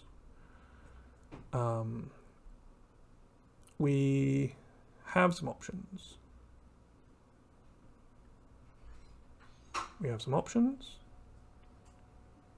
Oh, they ditched a subtlety into the graveyard. Oh, it's not even a sleight of hand, is it? It's a sleight of hand that also... Okay, you know what? I should never not mulligan. I should mulligan until I see a endurance. We are horribly dead. That is my bad. Yep, should have just mulligan for some sideboard options. Like a Reclaimer also counts, right? Okay, what options do we have? We can make a bunch of bodies. Yeah, we can make a bunch of bodies by doing this. Then we can kill the Waker. No, we have to kill a flyer to not die. Oh, jeez. Yeah, no, we've got some options. It's just going to be tough. It's going to be very tough. I'm trying to work out the best sequence to not die. Because we can kill the 4-power flyer, which cuts the clock a lot. If we play War Master, we get 2 tokens, we have 4 bodies. But if we play out some mana dorks, we can do more stuff next turn. So I guess we play out the aforementioned mana dorks and the Quirion Ranger, because the Quirion Ranger lets us actually do it. And we'll see where we go from here. Do this.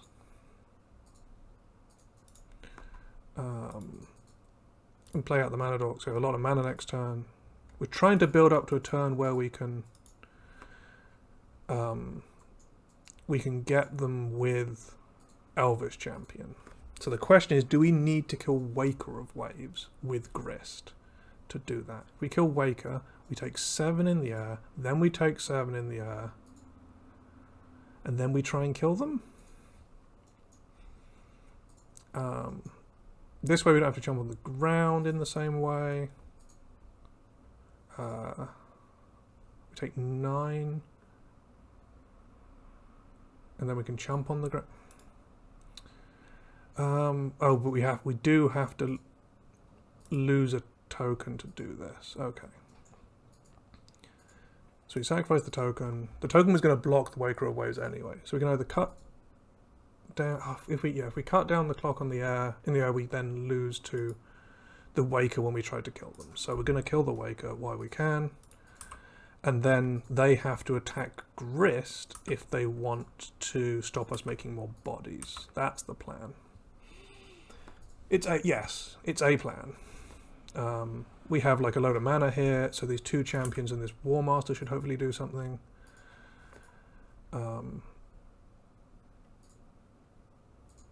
Okay, so the subtlety's going at the Grist, which helps a lot. That slows everything down. We like that. Of course, they can always, if they have another Cascader, if we get too good a board, they can just decide to kill us. Ooh, ooh. That sure is tempting. Let's do this then. War Master.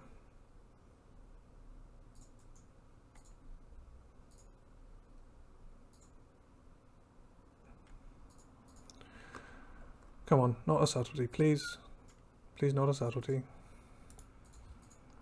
Come on. Come on, just let it resolve. Just let it resolve. No. No. No. That's a problem. We want it on top because we're going to company. So I guess we untap this by picking up this. And we do this. And the plan is to company and then untap and champion them to death or something. I don't really know. Sure. Kind of wish it was one champion and one other thing. That was cheap and we could play there. Like a heritage druid. Okay, so we're taking 10 in the air. That's not good.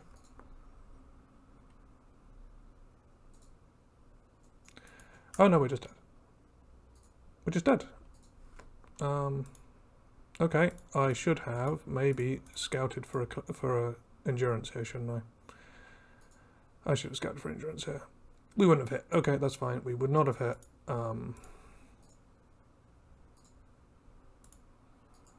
That makes me feel less bad.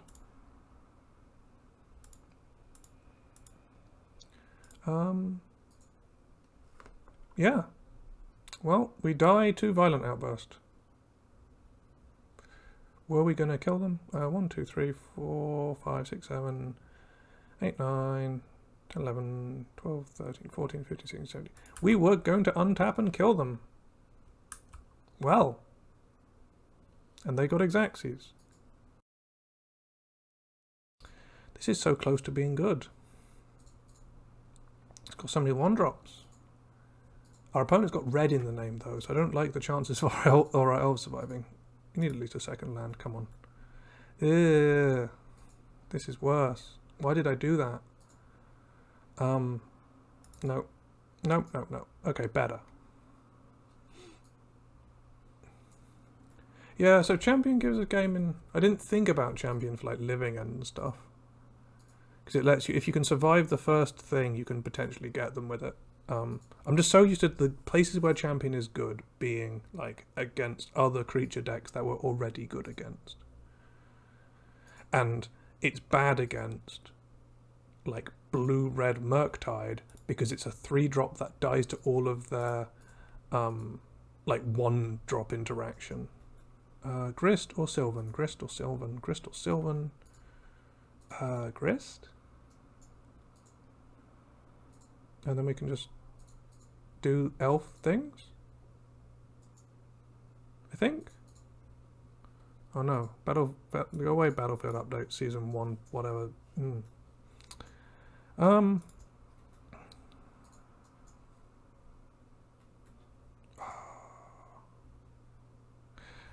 think this is right. Oh no, opponent has an upkeep stop. Bop, bop, bop. Bop, let's go.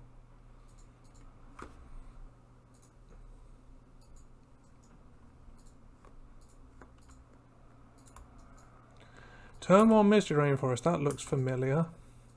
Should have kept Grist. Oh. Well. Oh, I didn't need to sack this. I had a Yavimaya out. Come on, Jamie. Get good.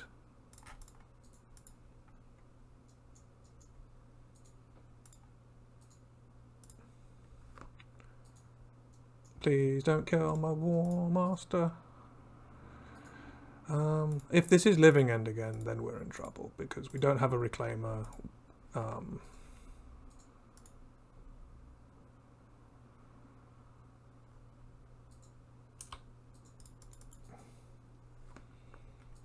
We don't have a Bog in hand. We have no way of finding it except Reclaimer. We don't have our Endurance. Steam Vents. Tapped. Okay. Don't know what we're playing against exactly yet. Misty Rainforest into Steam Vents. Could be a lot of things. Could be Rhinos rather than Living End. What you got, opponent? What you got?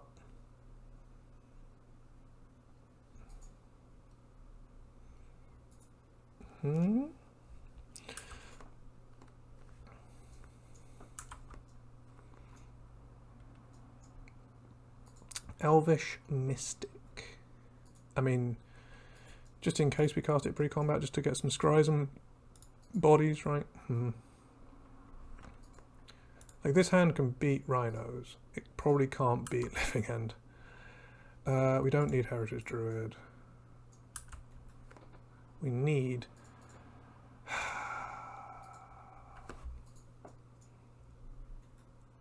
Okay, here's the thing. Bog is too late, right? They get to untap. And so we just have to hope this is Rhinos? You were actually off. Fair. I mean, if you want to make custom content for games, yep, sure. Right. If they're Living End, Bog would normally destroy them, but if they're going to untap and cast a thing, Bog just isn't doing it. We have to hope they're Rhinos, and kill them. If they're Rhinos, we need to find Elvish Champion. That is what we need to do. We need to find Elvish Champion. So we're scrying to the bottom until we find Elvish Champion.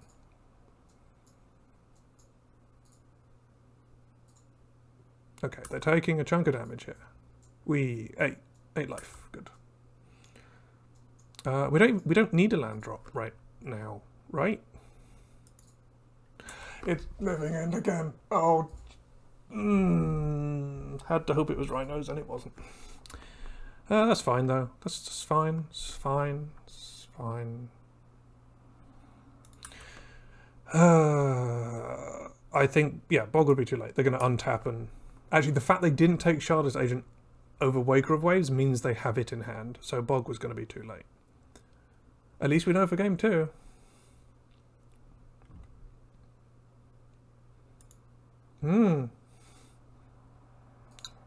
They conceded because they didn't find their 3rd land drop.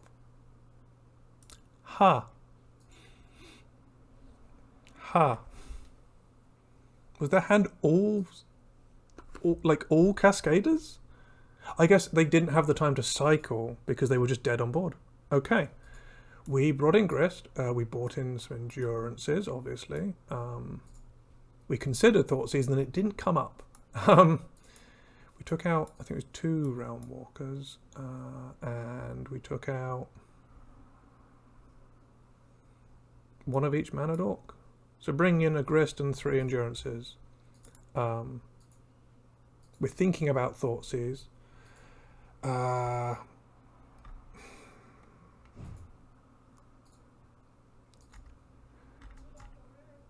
Bully Living. Yeah, we're trying.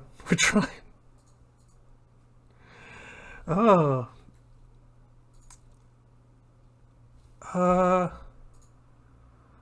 Yeah, okay, we're just doing this.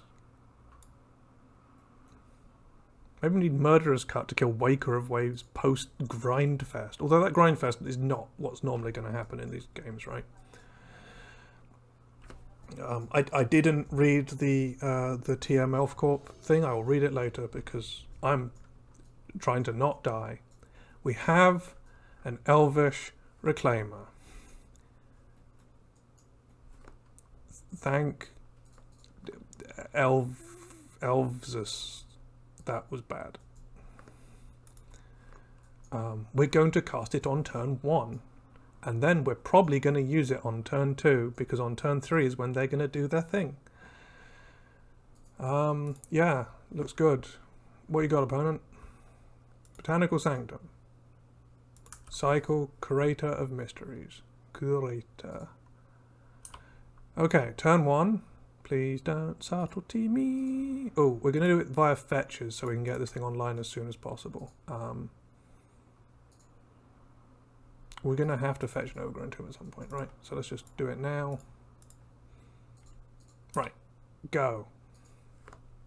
Praise Elves. Yeah. It sounds so close to Elvis that it's worrying, especially with the pronunciation of Elvish. It's why in one of the unsets they had, I think it's something like Elvish impersonators or something. It was some elves doing Elvis impersonations. So here's the problem. If we cast Elvish Warmaster, we can't use Elvish Reclaimer.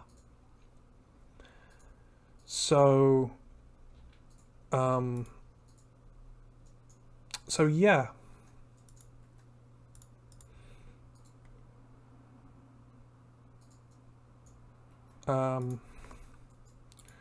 We just have to pass and hope, I guess. What you really want is this with endurance to back it up. Praise Elvis. Praise Elvis. My only real interaction with like Elvis music is when I was in a choir and we sung a song. We sung an Elvis song. That is all I've got. Right. Curator of Mysteries. Okay. What else you got? Architects of Will. That's in the Pauper version, which doesn't have Living End and therefore has to do other stuff, but still. It's a deck full of cyclers. So I just have to sit here. Yeah, I guess we both just have to sit here.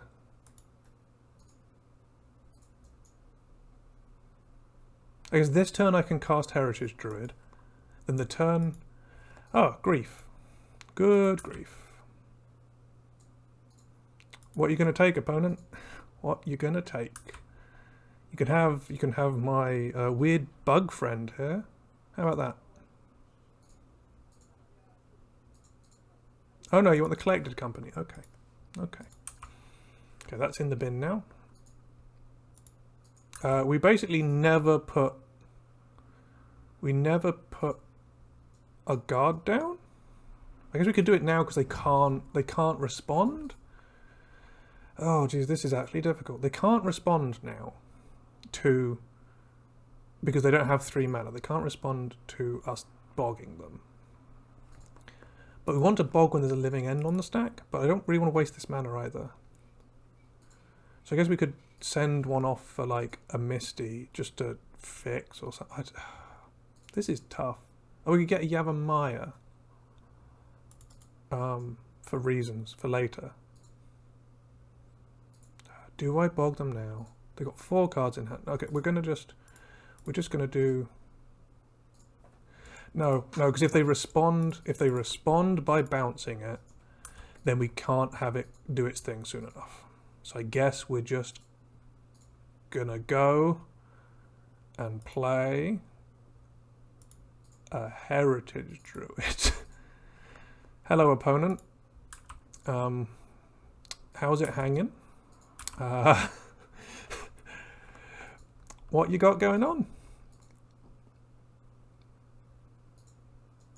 Okay, nothing. We're just gonna sit. Maybe we're meant to be being more proactive. We do get to cast a War Master on the next loop.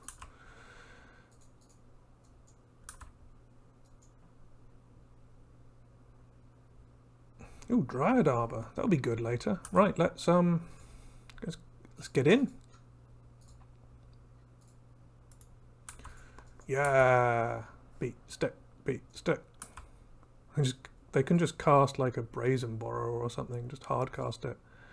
Okay, let's play War Master. Still leaving up some mana. Okay, opponent, what you got? I'm just terrified. Maybe I'm playing too scared, but we won the first game, so we can take it nice and slow. Are they building up to do it twice? Like, do it and then do it in response? Is that their plan? Who knows? Oh, now we get to really make some bodies hit the floor or whatever. Oh, they could cast Subtlety now. Oh. Oh. Isn't that interesting? It is. That was interesting. That was a good draw. That was a. So we can play a Quirion Ranger.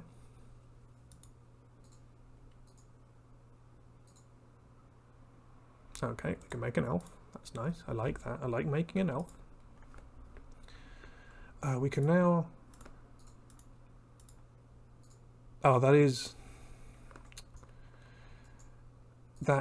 our endurance mana, isn't it? I guess we can pick up a forest. Okay, yeah, we can do this. I have a plan.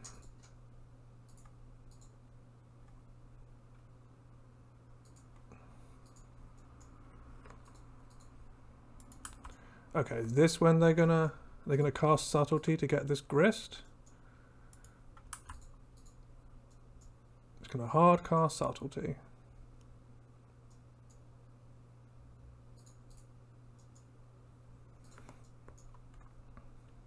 One assumes they're hard casting it, yeah? Subtlety? Okay. So Subtlety resolves.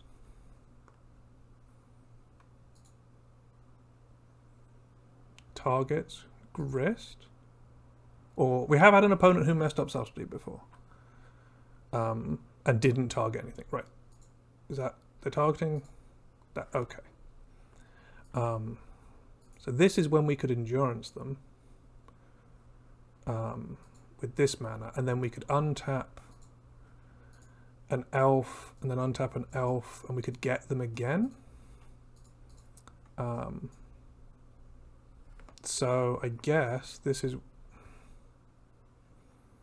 where we go. Do we do it now? Yeah, we do it now. We do it now. playing in just hard cast and endurance. Do you have another subtlety? No. So your graveyard's gone. We're going to put Grist on top and hope we don't have to shuffle, but we might have to shuffle. Then we're going to untap. It doesn't matter, this token, by picking up a forest.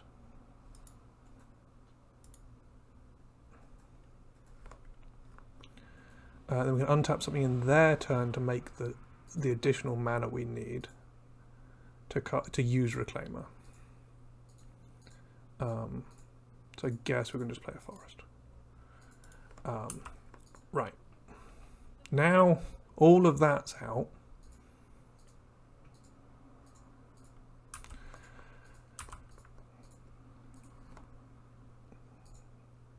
I guess they can use it to board wipe us if they want.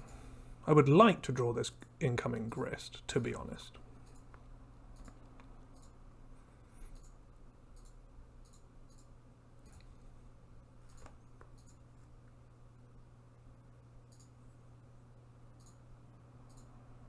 I guess they could have some cyclers and then do it, and then we'd be forced to shuffle up to get a bog, but if we don't have to shuffle up to get the bog, we get to draw Grist, which is good. Please forget it's got reach. Please forget it's got reach. Come on, attack subtlety into endurance, please. The anthem of modern magic. Please forget it's got reach. Yes. Although they've all got a keyword, so I guess everyone's used to them having a keyword. Okay. Nothing. Nothing. Good.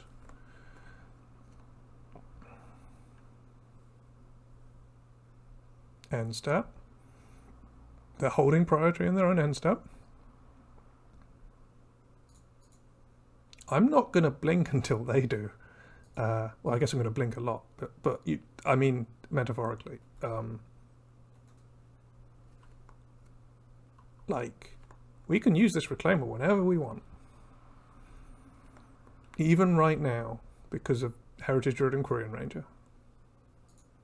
Come on. Come on. Pass the turn, damn it. I haven't disconnected, have I? Why would they hold priority in their end step? Do I have access to the internet? I do. I do have access to the internet. Hello, you're still on the stream at least. Yeah, I don't know how to like check if nothing in chat. Game log. Oh, right. End step. Nice, okay. Hup. So they can still use their thing as a board wipe when they want to. Which isn't ideal, but it's something.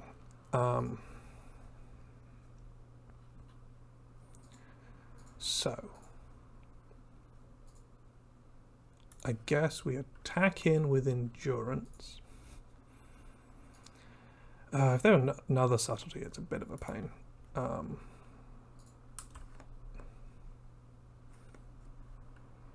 Hup. Here you go, opponent. Eat this.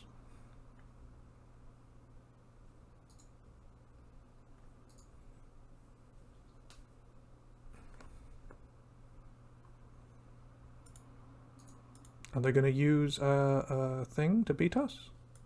The +1/+0 effect? No? Okay. Right, now we go black, green, untap this, picking up this. So we're floating 2 mana in case they do anything, because then we can Reclaimer.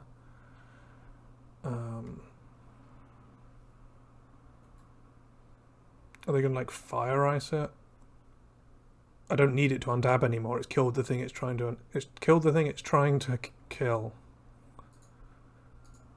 Gonna cycle Architects of Will. Okay. Now we have the problem that they have Living End as a board wipe. Oh, Violent Outburst. Okay. Let's let them put Living End on the stack. And then we're going to activate Elvish. Well, we're going to activate. These are all dying. So let's do this. Activate. Wait, cancel for a second. Tap the forest. Activate Reclaimer. Sacking the forest. Get a bog. Bog them. Do they have a free cycler in response? No. So all our elves are dead. Nothing untaps. And then Grist comes down. Grist makes a friend. Grist makes 2 friends. Did it hit a Realm Walker or did it hit another Grist? Hit a Realm Walker, okay. Do we sack Nurturing Peatland for a card? With this mana we have. I guess we could. We don't really need... Yeah, sure. Hup. What do we get? Another Grist. Okay. Fair enough. Dried Arbor. Go! Right. If they have another one, they can do their thing again. But we do have Grist. And Grist currently -5s to deal 7 to them. That's not bad. I guess they could have an endurance in response. And then we play another Grist. Whee! Okay, what's going on here? They're just going to play a flyer. Okay. Do we kill the flyer and beat them up? Ooh, you're a fun card. We could -5 this Grist to deal them 7. And then we could play this Grist and kill the flyer. Or we could just use this Grist to kill the flyer and start beating. I kind of like that. It's tough, isn't it? Sure. We can, I think are we in the grind zone? 7 creature cards in the bin. We can deal them 7, put them to 9. Play this Grist. Kill the flyer. Put them to 7. And then we just have to tick the Grist up a few times? Sure. That is the plan. Okay, they can lose. Do they have an endurance? It's a good time to find out if they have an endurance or not. No. Okay. So then we get to go Grist. I guess this also has to fade subtlety, doesn't it? Well, anyway. So now they do have a flyer they can get back if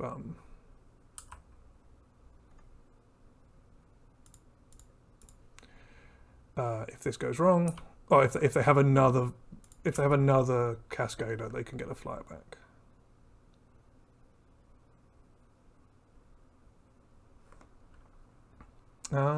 Let's see.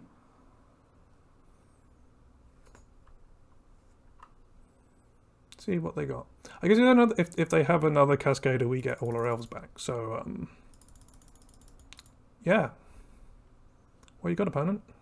You need a way of clearing our graveyard and a way of getting to live again. I guess you could just cast another 4-mana 4/4 flyer. That would be allowed.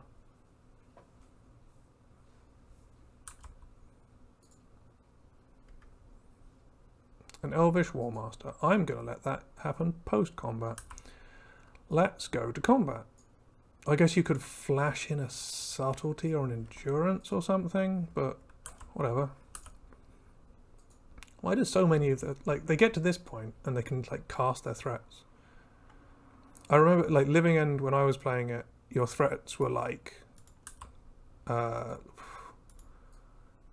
5-mana 3/4s and 6 drops, and you just couldn't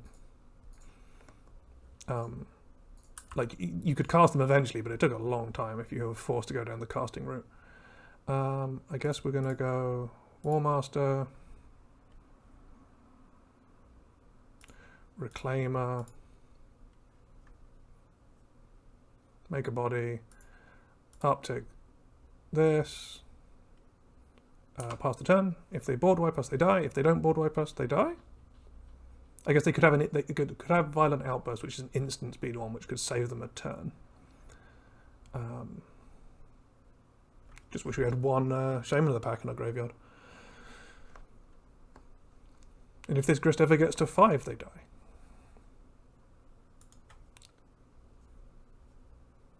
I feel like we're not on the back foot like we were in the previous match. They can still win here. There is a sequence of plays because they do have 10 power in the air if they do a board wipe. So if they have a way of getting to... If they have a land and another Sky Turtle, they can cycle the Sky Turtle.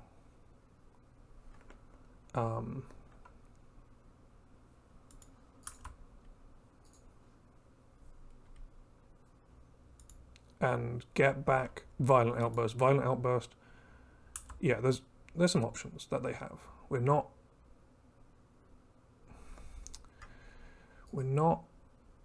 dead yet. I wish that was a creature so we could use Grist post-combat.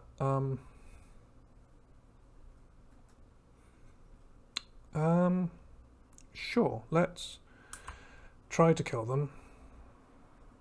I'm gonna keep Reclaimer back so that I can get rid of this swamp we have so that we don't die to the Street Wraith. Seeing as we don't have to attack with it for lethal. What have you got, opponent? Okay, Architects of Will, that's fine.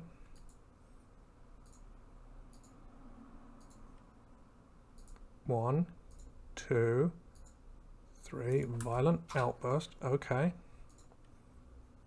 Okay, 2 cards down into Living End. Right, we're going to turn... Oh no, we're doing this for a reason. Turn this Overgrown Tomb into a Yavimaya. In case we draw Champion. We get something Elf on Realm Walker. We get a bunch of bodies. They're currently putting their Architects of Will trigger on the stack. Oh no, we're choosing which Grist to keep. Oh, I guess I could have used one Grist before combat for a mill, couldn't I? If I was expecting this. Fair enough. I want to target no one with this Endurance, right? I want to keep our graveyard, and their graveyard doesn't have anything useful in it. So, I guess it stops them like using using one of these in hand to get back a Violent Outburst. But I think we want... we do target them, right? That thing I just said is legit.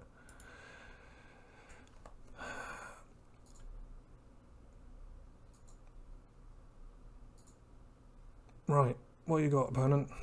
We're not dead in the air. We don't have a swamp anymore.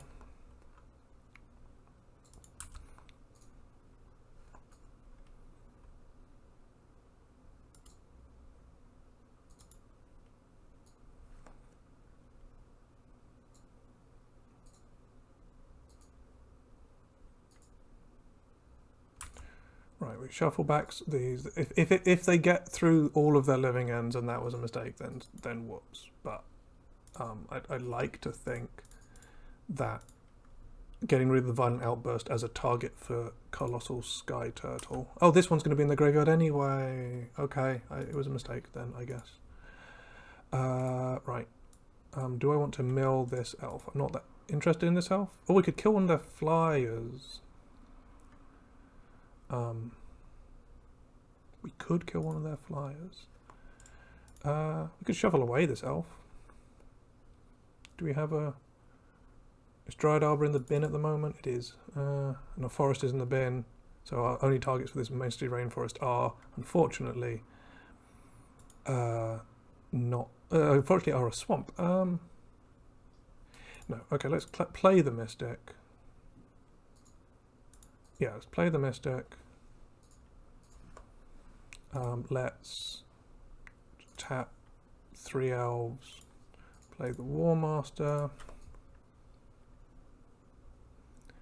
mill the Grist. I think this is correct. If we have to block a fly, we can. Play the Mystic. Company's not bad. Do we want to just look for Elvis Champion? I guess we can use the Misty to get Champion next turn if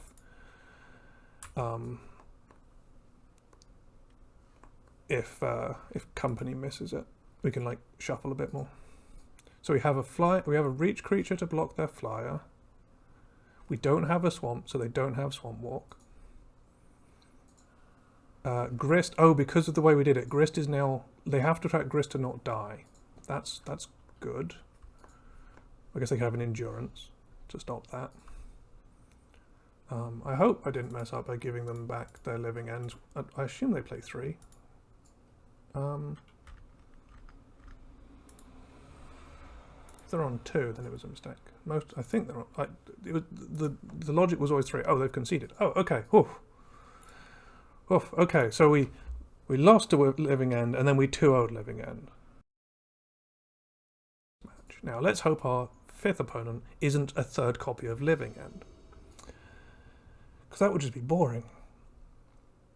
We're playing against Bidger to Q. Oh no. Well, this is the challenge, isn't it? We're on the draw against Yorion. So I guess we keep this, because Company and Realmwalker and Reclaimer seem not bad pieces to have. Cave of the Frost Dragon in Yorion. Oh no, it's not the kind of Yorion deck that I'm expecting. Oh. Oh no, is this Death and Taxes Yorion? I'm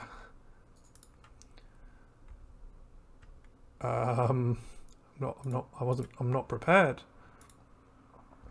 That means we need to fetch, right? So they can't Leonin Arbiter us off this fetch land?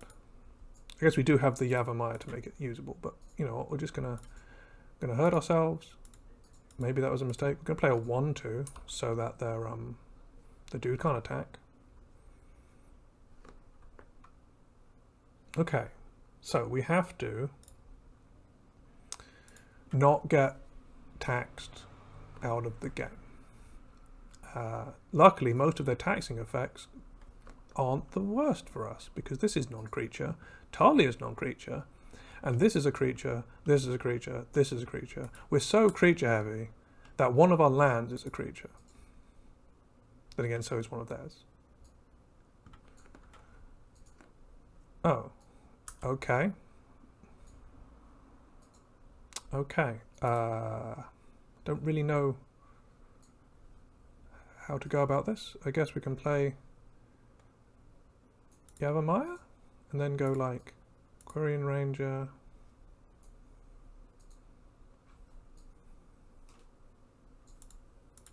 Heritage Druid,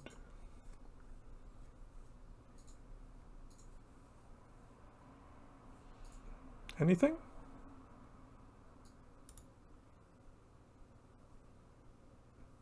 We could go for a Company here, but then we wouldn't have the 1 mana to pay for Esper Sentinel, whereas if we just play Realmwalker here, we quit it. Oh, Path to Exile. Okay, I'll get a forest. Man, why isn't Esper Sentinel symmetrical? Why couldn't we draw a card? Because I guess they could pay 1, but I guess we don't get to pay 3 mana into a Realmwalker this turn. But next turn's looking good.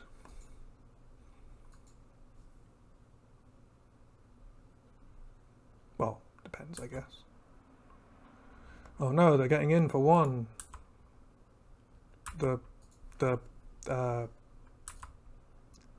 Oh no, bad, I guess, is what I'm trying to say.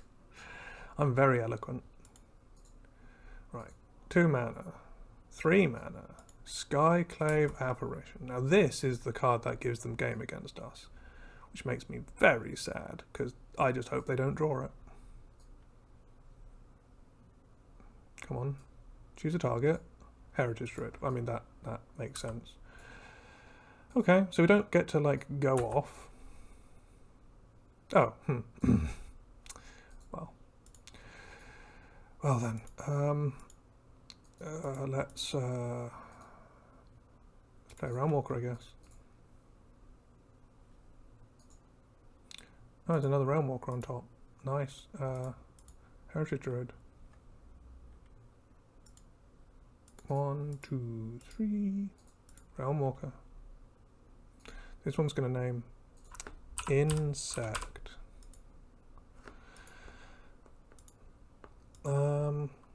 Okay.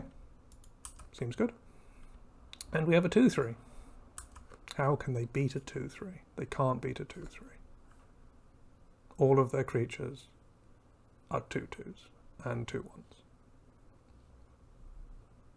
Literally no thing bigger. Let me just, oh, they've got 3/1 flyers, okay, and 2/3s. They've got their own 2/3s. Oh, they've got Solitude. Okay, Leona Arbiter. Yep, that's a good card. I guess I should have cracked my fetch. Oh wait, it's fine. Oh, okay, they've got, oh, maybe I should have named Elf on the second Realm Walker. Well then, that's fine. I guess I'll learn my lesson.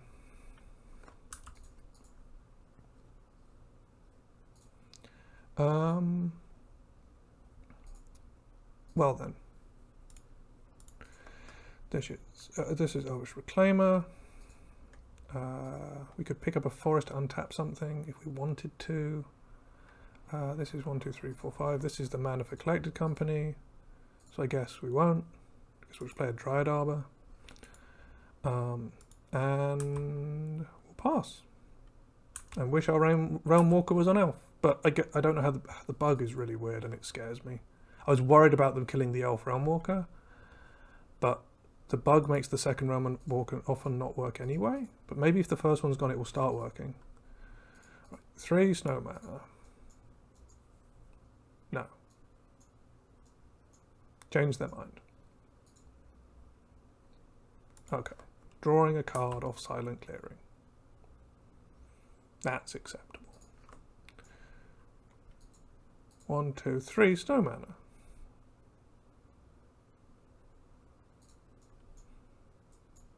Oh, they put urine in the hand. Okay, that's fine.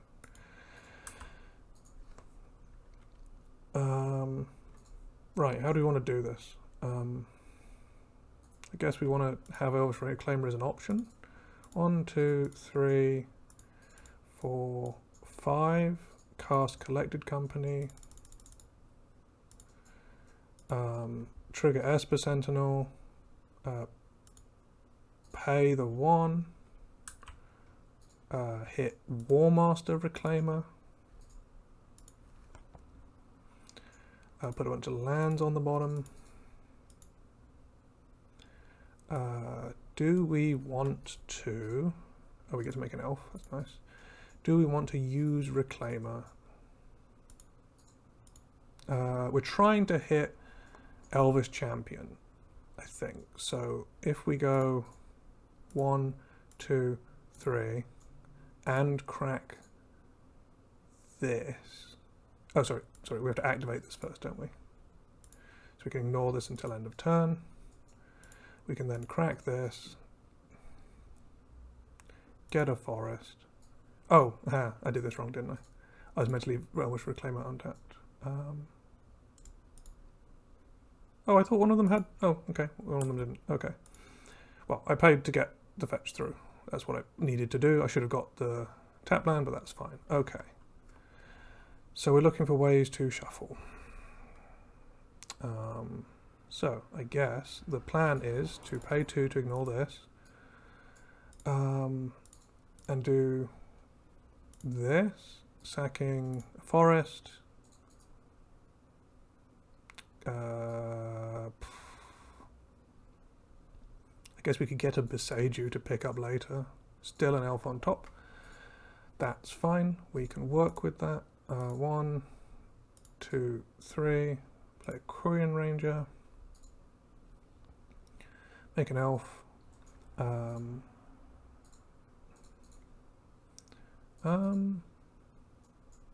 don't know if we have to do anything here. I guess we could use this Reclaimer. It's a 3/4 now. It's not the worst. I just could use it to go get another land, but do I need to? Not really. Let's untap our 3/4 by picking up Beseiju. We could kill Cave the Frost Dragon. They get a Plains if we do that.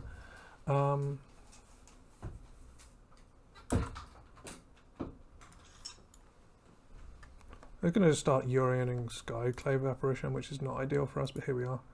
I guess this is kind of a free attack, isn't it? It's not doing anything for us, because it could help hit a Grist. Urion's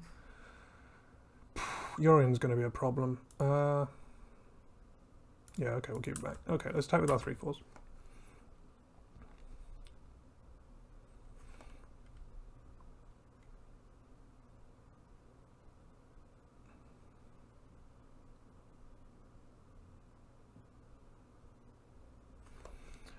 They can't search, right? Yeah, okay, so we can blow up... Actually, oh yeah, they don't have the mana to pay for their own thing. That's good to keep in mind, isn't it? 1, 2, 3. Let's blow up their land. They cannot Leonin an Arbiter. Nice, okay. We should do that more often.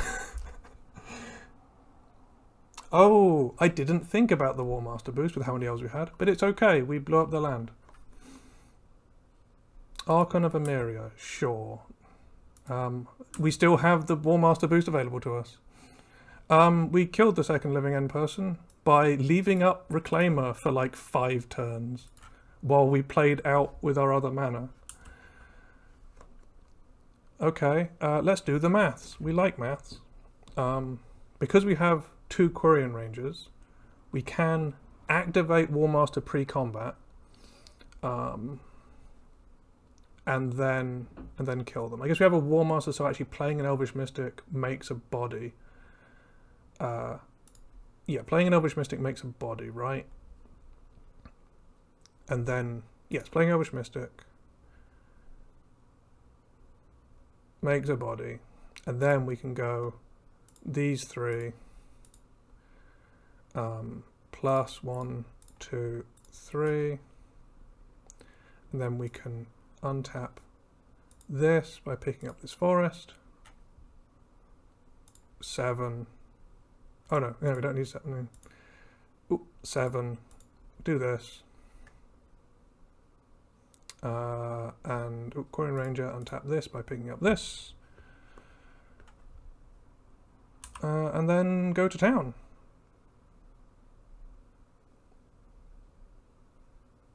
Yes. We have a lot of options there. I was so set on like setting up things properly that I didn't even think about just killing them. Right, they have Archon of Emeria, that's a problem.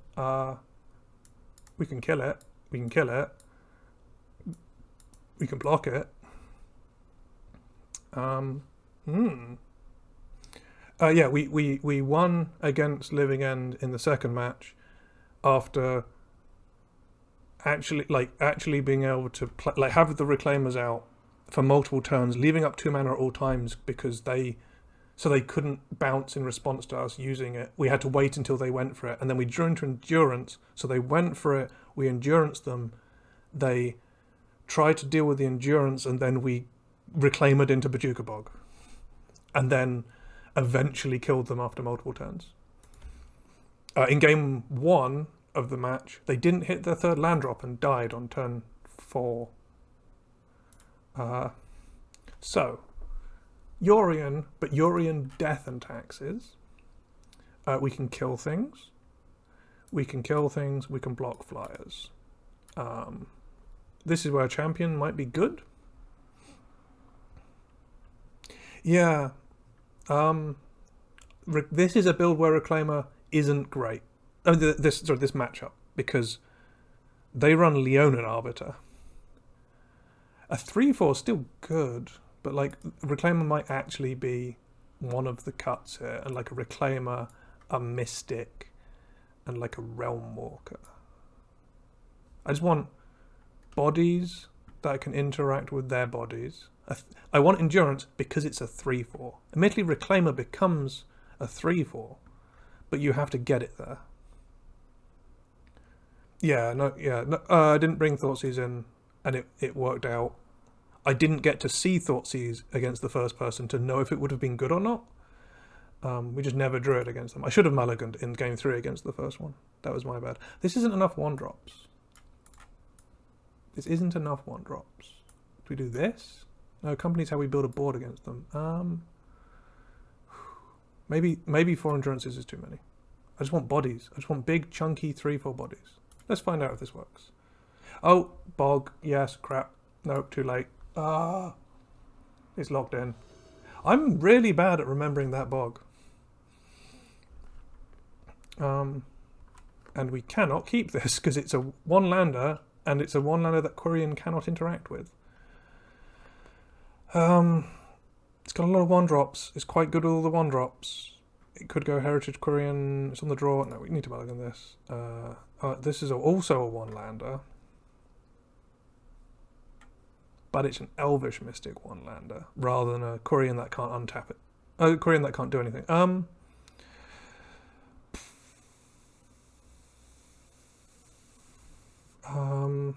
We can... I want to mulligan this.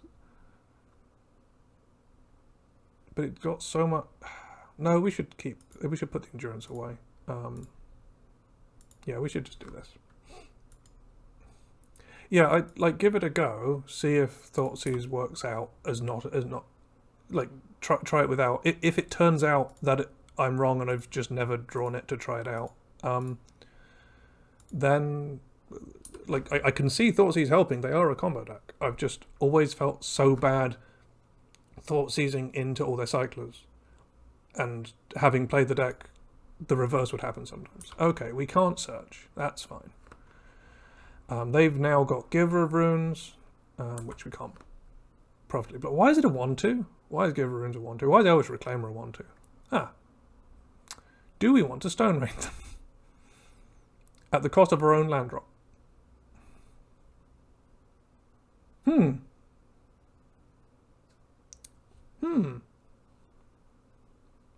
Do we want to Stone Rain them at the cost of our land drop? Because we could just play Beside You, play an Elvish Warmaster and a Heritage Druid. No, we should do our game plan. We should not try and get too clever. Let's just do this, trigger this,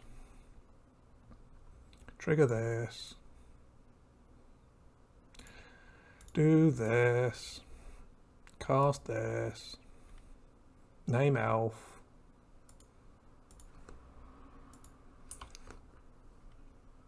It's so tempting to Beside You with their cave there.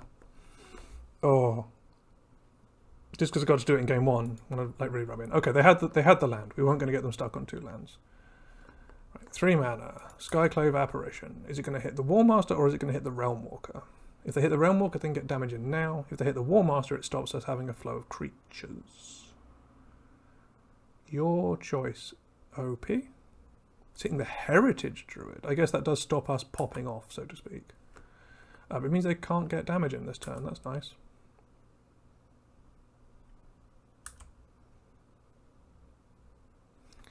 I guess we're going to play a Heritage Druid. Make a body. Play Dryad Arbor. We still have a Heritage Druid. We can even murderous cut something because we've got so many elves to just make mana with. Seems good. Yeah, we should go elf. The elf way is correct. Trying to get clever with your opponent is okay. This is annoying. Stop it.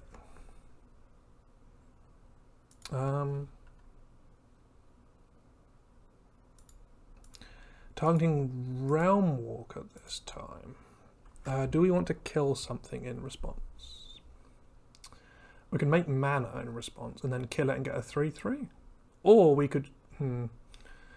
because if we want to use Murderous Cut this turn, we have to tap these. Getting a 3/3 seems good against them. So I guess we let... They have to take this so we can... Okay.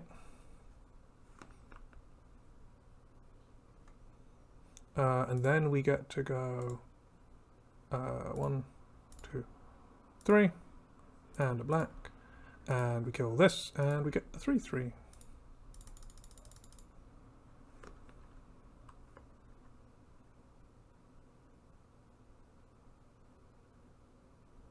Oh damn it! Giver of Runes. Ah, I meant to kill Giver. Oh, I'm so stupid. You said it before I. Yep, you said it. My bad. That was very stupid. I meant to kill Giver there. I'm so dumb. It's fine. We'll win. Onboard tricks. I'm not very smart. Whoops. It's fine though, because now Giver's tapped, so when we untap and pick with a grist, we can kill him. Yeah. Yeah, I'm not used to having removal spells, not gonna lie. I know that sounds weird, I'm just not... Oh no. No.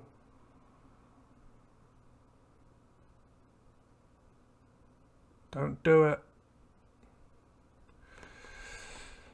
Oh boy, they can do it now because we can't pay. Okay, this has really come back to haunt me. Should have killed Giver, and now we're going to lose a land. We're going to lose the Dryad Arbor. Okay. We have a fetch land here that we can at least pay for at the moment. One... Okay, well... I might have messed up a few times. Yeah, we could Quirion. That would help if we could have a Quirion, but we don't. So I guess what we're relying on here is waiting a bit, because we can activate Warmaster, but we can't actually attack with anything if we activate Warmaster right now. Well, we can attack with one thing. What have you got? Not another Skyclave, please. Don't just check. Okay, they put Yorion in their hand. Oh, then they're going to flicker all the Skyclaves. Yuck. Really should have killed Giver. It's fine though. It's totally fine. Oh, we can't do this, and we can't. Wait, 1, 2, 3, 4, 5, 6. Yeah, if this was a Yavimaya, we could do it. But we have to pay 2 to crack this, so we actually can't do it this turn. That's a pain. If we had a Yavimaya, we'd be able to. Like these 3, 4, 5, 6. The 7th one is locked behind 2 here. So I guess we're taking 2. We can't right now. Have I done the maths wrong? Because we have to pay 2 to use this fetch, so we just don't have the mana to do it. Yeah. We're gonna pay for this now. So we can do this. Let's get an Overgrown Tomb. Right, so I have messed up like 3 different ways so far this game, but that's fine because now we have a load of elves. They are just going to destroy us with Yorion, aren't they? Right, make an elf. Good. So this is 3. This is 3. So we have the 7. We can attack with one thing. If we want to do it offensively, they're on 20. We should do it defensively. Okay, we're going to lose this one because I made up some errors, made some mistakes. It's fine though. We'll just win game 3. Oh, they've got 69 cards in deck.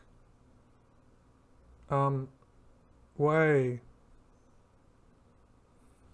Nice. Etc. Okay, we're gonna get in with that. Okay, I would like to block, block.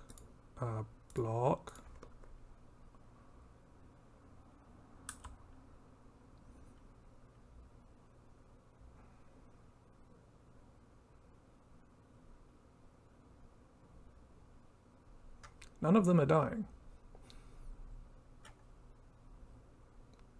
Okay, they're going to give her it. Sure. I'm going to...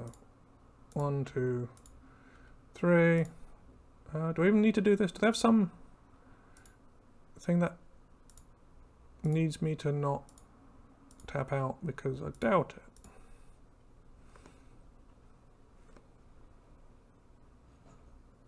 Because we left up 2 mana for the Arbiter. So now the giver's tapped. So we can top deck Grist. I assume they're just going to jam Yorion here. And why do they get to have a free 4/5 flyer in their hand in every game? Doesn't seem fair. It just doesn't seem fair at all. Doesn't even target.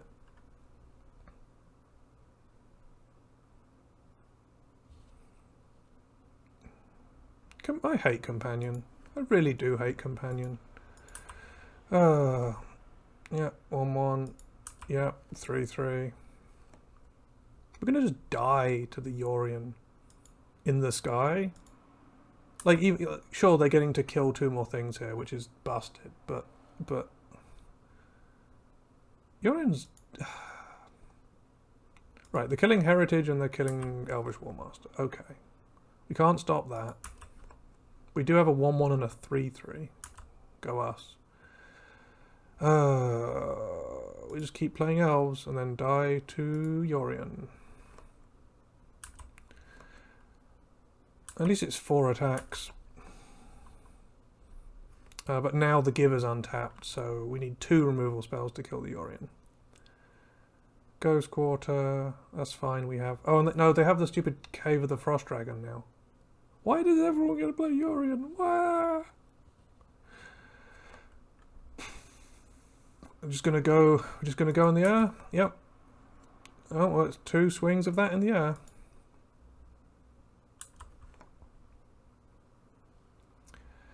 Right, what's our chances? Our chances are extremely low. I messed up. I'm not sure if we'd have won even if I hadn't messed up. That's a flying block. Oh no, they can give pro green. They can give pro green.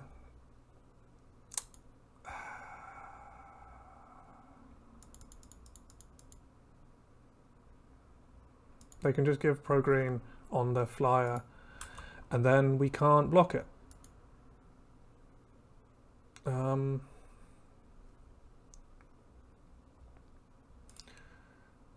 Can attack with this 3/3. This is bad. If they want to block with Arbiter and something, no, just going to take it. Sure.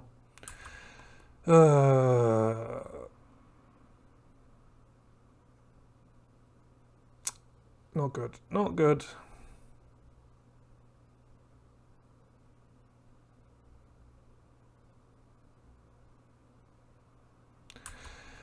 Yep.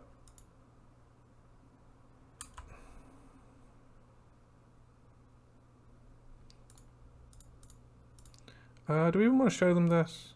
We're just dead. I'm not even going to show them Endurance.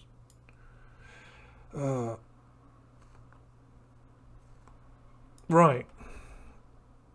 We have to be an 8-card hand at all times. So we could Crime and Punishment. It would kill all our stuff. It would kill all their stuff. I assume we don't want to do that. And board wipe is cool. This is where you want that all non-elves get. Like, choose a creature type. Everything of the other type. Everything that isn't that type dies. Or not dies, but like -3/-3 or whatever. So we could Crime and Punishment. Wiping the board before Yorion comes down means they don't get a bunch of stupid Skyclave Apparition triggers.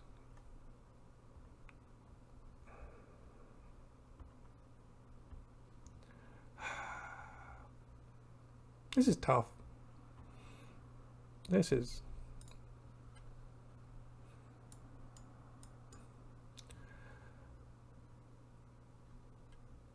Company's good.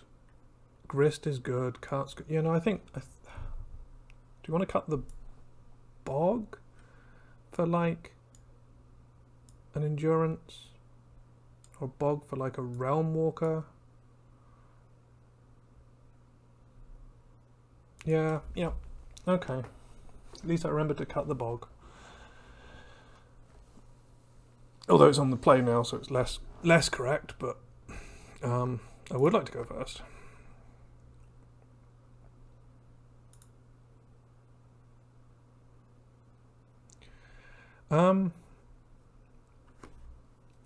As long as we play out our fetches before they play a Leonian Arbiter, this hand looks playable. Let's, I guess, keep this.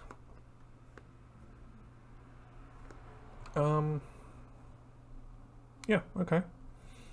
I mean, it's Elf, Anthem, Grist, and hope Grist does something. Right, let's go get Forest on this one. Probably an Overgrown Tomb on the second one, so that we still have a Forest in deck for Path to Exile and Ghost Quarter. Snow-covered plains.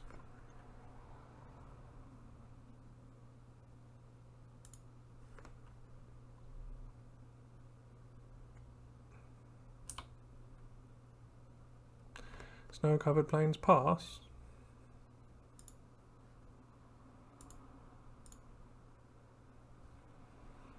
Overgrown Tomb. Sylvan Anthem.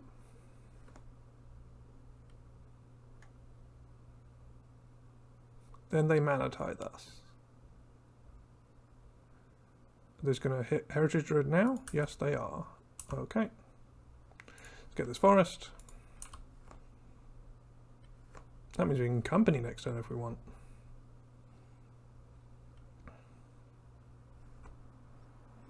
What you got, opponent? Pain land, good. We like it when you're hurting yourself on your lands. Giver of Runes and Giver of Runes. Well, that's a problem, isn't it? We can't kill both of those. I guess we can if we use a Quirion Ranger as our fodder. And then they get to kill... then they get to kill Grist in response. 2 Giver of Runes is a problem. But we can win that fight, right? With Elves Champion and like company and stuff.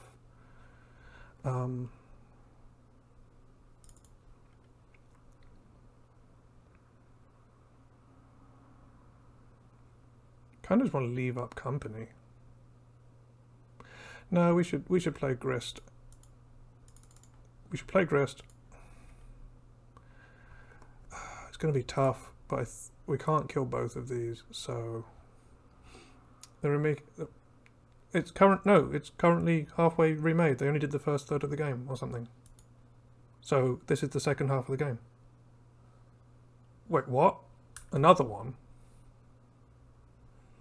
Do we want a Realm Walker? Is that how we get out of this? No,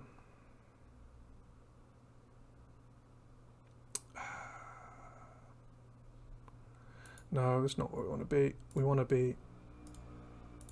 I hope they don't... I hope they don't blow up one of our lands or something. Oh, both Realm Walkers. No, sorry. We want... What we want is... smaller bodies. Right, okay. That's an odd choice. I do know the current one is less of a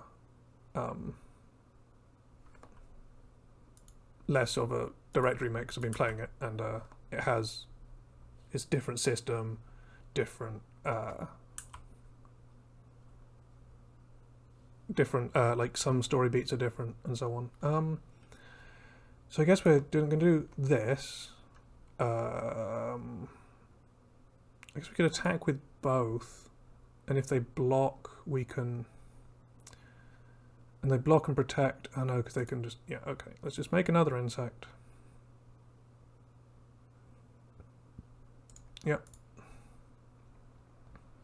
That's the kind of card we want. Good, okay.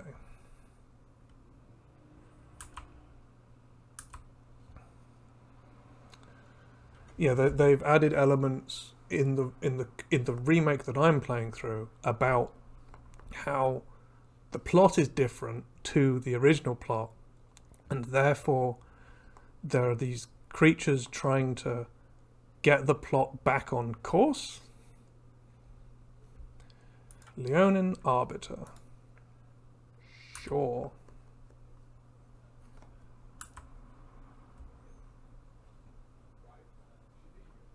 We're going to cast Collected Company. We're going to hit... Oh, well that's a shame, isn't it? I guess we're going to hit Grist and Heritage Druid. And we're going to bottom a lot of good Collected Companies, and then some less good lands. And then we're going to keep the big Grist. And then we're going to scry one. Endurance is a big body, but it's not an elf. Oh, mobile. I guess the game is simple enough that they could easily make it mobile only. Right, let's mill a card. Let's scry one. That elf is quite handy. We just want every elf we can hit at this point, right? Elves Champion. Scry one. Yep. Right. Oh, we need to find a Yavimaya, don't we? Oh, geez, I forgot the component where we need to find a Yavimaya. We'll find one eventually. I guess we should be scrying 2 Yavimaya, shouldn't we? Sure, okay. Plate Grist and then Crown before using +1 so you can scry Hope to See Insect. Yeah, okay. Scrying to hope to see something. Yeah, sequencing this with this is a bit awkward. I'm currently scared of like the fact they have a Yorion in their hand. Okay. Oh, they get to play the Make Some Angels card. Oh, yeah, they 3'd themselves. You're gonna just play a big chunky Yorion?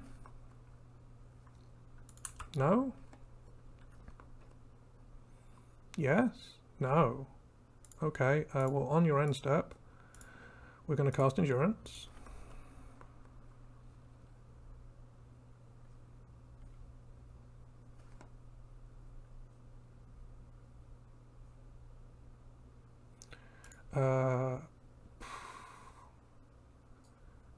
I guess we don't want to put Path to Exile back in their deck, so we're going to just have no target.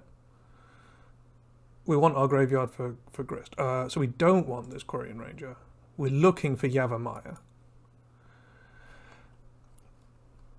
I haven't actually played Crisis Core, so I wouldn't mind a remake that I can play.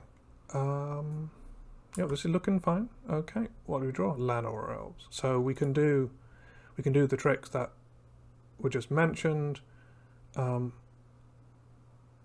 Although we want to, if we see Yavimaya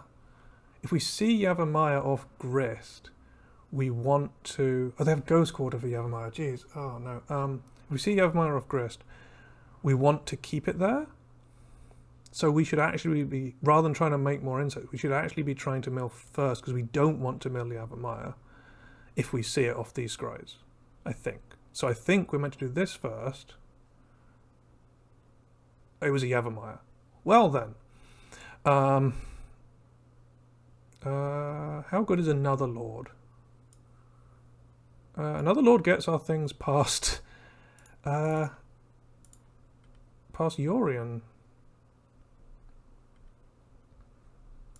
I mean, we're just going to have a bunch of Lords. That's the plan. Here's our plan. Have a million Lords. Yep.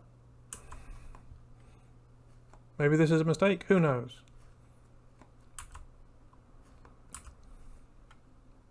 Yorion's a 4/5, right? Yeah, Yorion's a 4/5. All good. Right, what you got, opponent? 5 mana, instant speed, Solitude. Okay. You're going to Solitude and you're going to exile. Is it one of our lords? It is one of our lords. Okay, Lord plan is off the books now. Well then. Oh, now they can Yorion and... why? Yorion, stop it. Oh, have they got another Solitude? Yuck.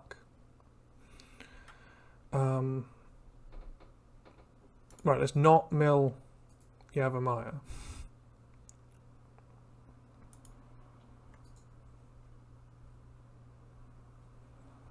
We mill Dried Arbor. Elvish Warmaster. That's bodies. We like bodies. Yeah, right now we're just going wide and hopefully killing them before they kill us.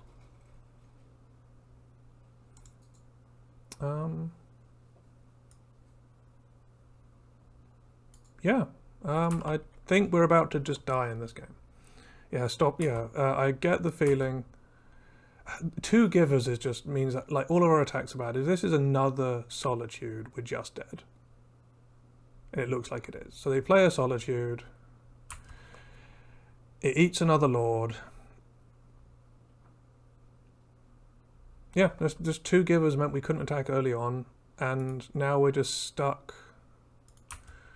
We're stuck in this weird thing where we just can't get around their creatures. And now they get to untap and Yorion 2 Solitudes, killing our last Lord and our Endurance. Yeah, we just can't. Oh no, they're gonna Flicker Wisp. They're really gonna rub it in, are they? Yeah, no, we apparently Death and Taxes has got such a good grind game now.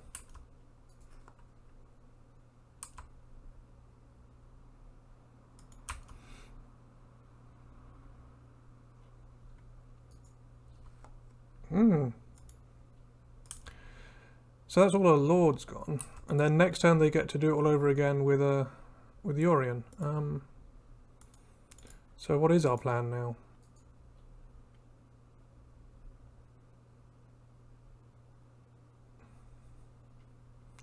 Murderous Cut doesn't help because of all the givers.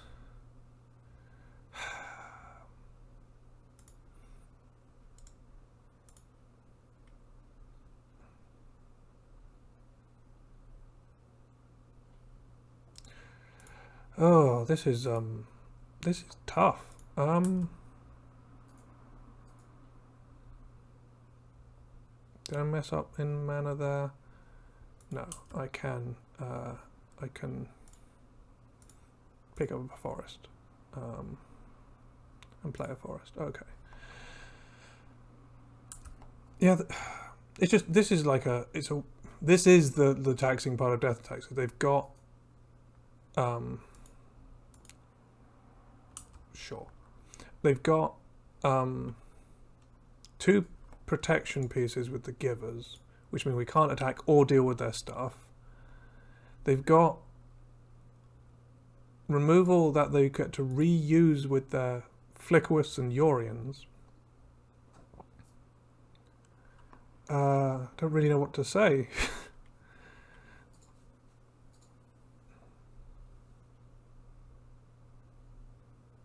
I'm used to kind of crushing Death and Taxes, but Solitude goes a long way. And this is just a mess. I just feel completely outclassed. I guess we just need a bunch of our things to die?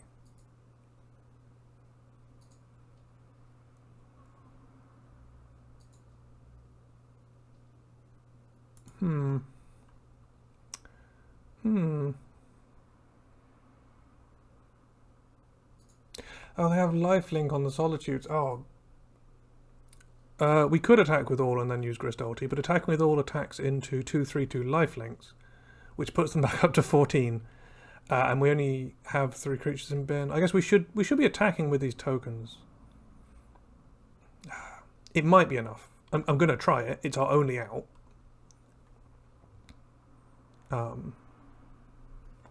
It is our only out at this point. But it might not be enough because Solitude has lifelink for some reason. This card would be nutty without lifelink, right?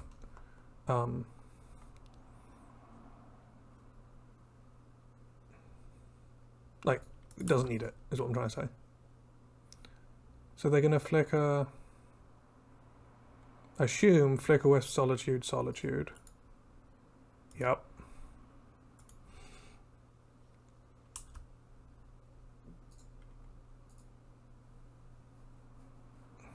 No, I was hoping they'd attack with Avon Mind Sensor for getting reach, but because that's the kind of things we need. Right. So... it's the fact that Solitude also exiles, which means we don't even get to... Oh, they're solituding their own stuff to... What's going on here? They're solituding their own stuff to gain life?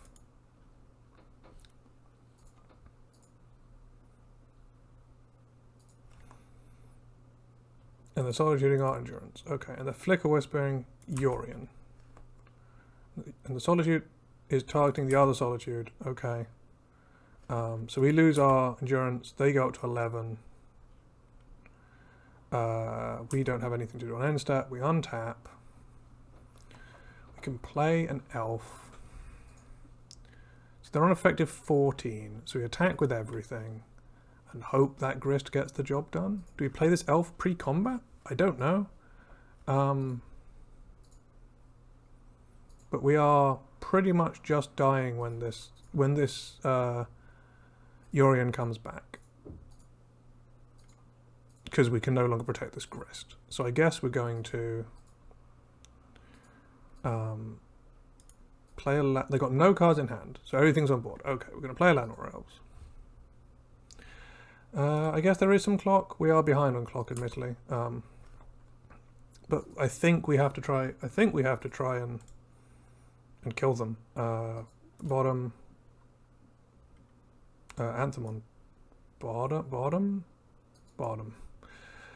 So here's the plan.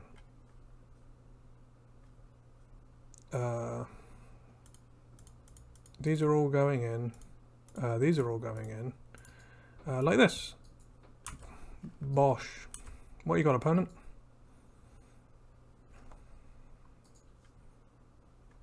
Okay, 3/2 lifelink there.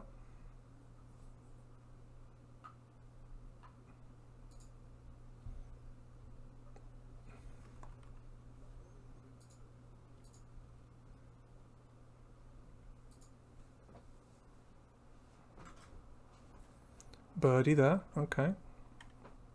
I don't think there was a way of like adding some, no, okay. Actually, this is exactly what we want them to do. Yeah, this is good. I like this. I have no idea. They might still be alive. They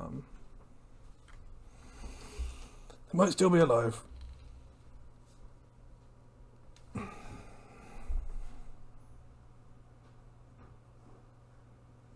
You probably should block everything if you can. I could have War Mastered, but that would have made fewer things attacking, and they have enough things to block every single elf.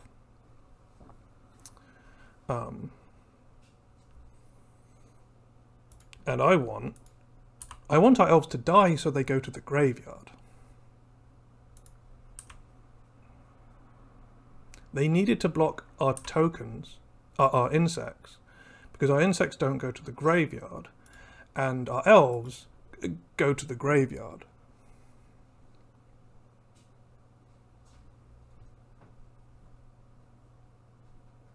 Like that. I liked this build of the deck. Reclaimer is great. I remember it being great in Legacy, and it's good to see it doing well here in Modern too. We don't get as many cool tech lands in Modern, right? Like, where's the Legacy? Is it this one? So in Legacy we've got Bog, we can fetch Cradle, and then in the sideboard we've got a Krakus and a Wasteland. which just give you more things to do.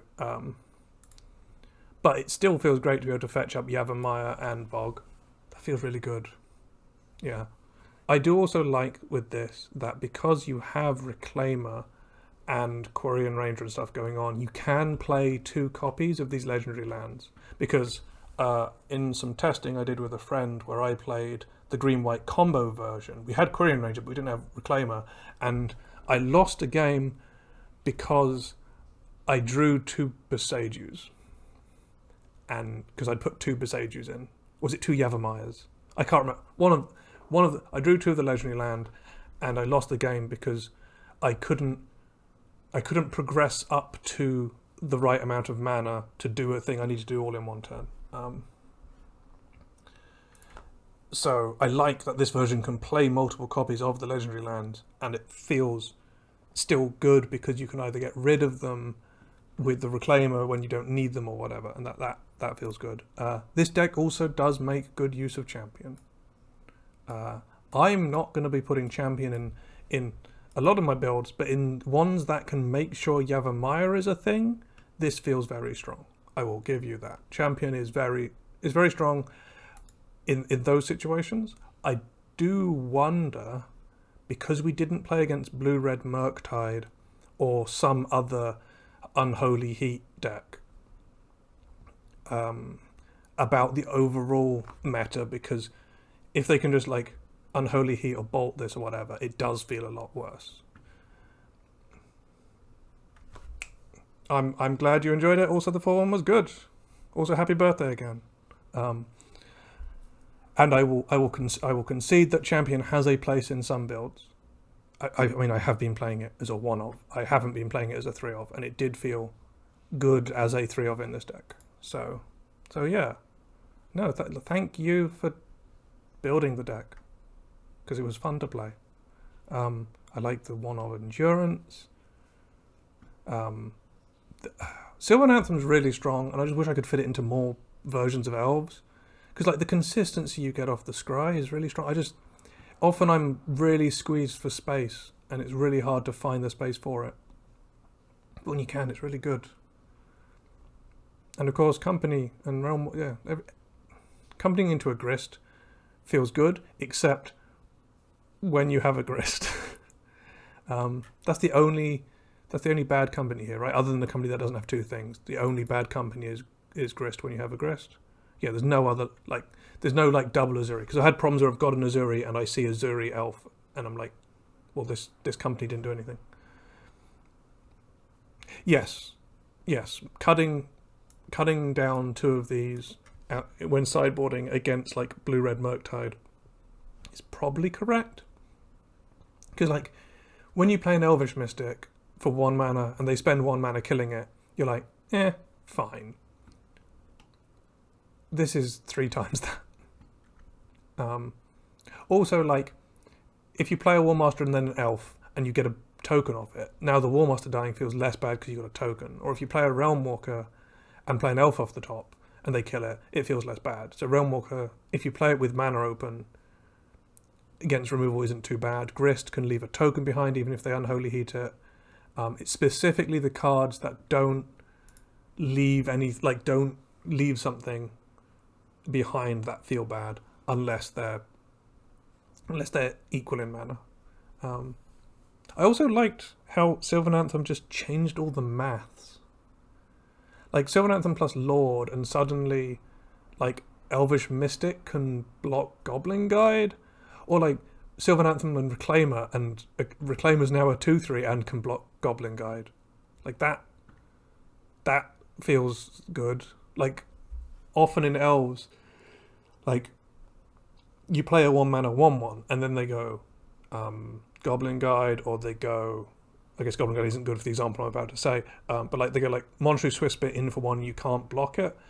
Reclaimer being a 1/2 means that their Monstrous Whisper on turn 1 can't get through it, or their Esper Sentinel can't get through it on turn 1, because that came up, right? They against Death and Taxes, the body size and then the effect that Anthem has just makes certain attacks worse. Hey, maybe I'm meant to build a version that's just all lords. 4 champion, 4 archdruid, 4 clan caller, 4 sylvan anthem, 4 collected company, and mana dorks, and just go, okay, do the maths. Are you dead? And yes, I feel like there's a lot going on in this deck and other versions we've played, of course.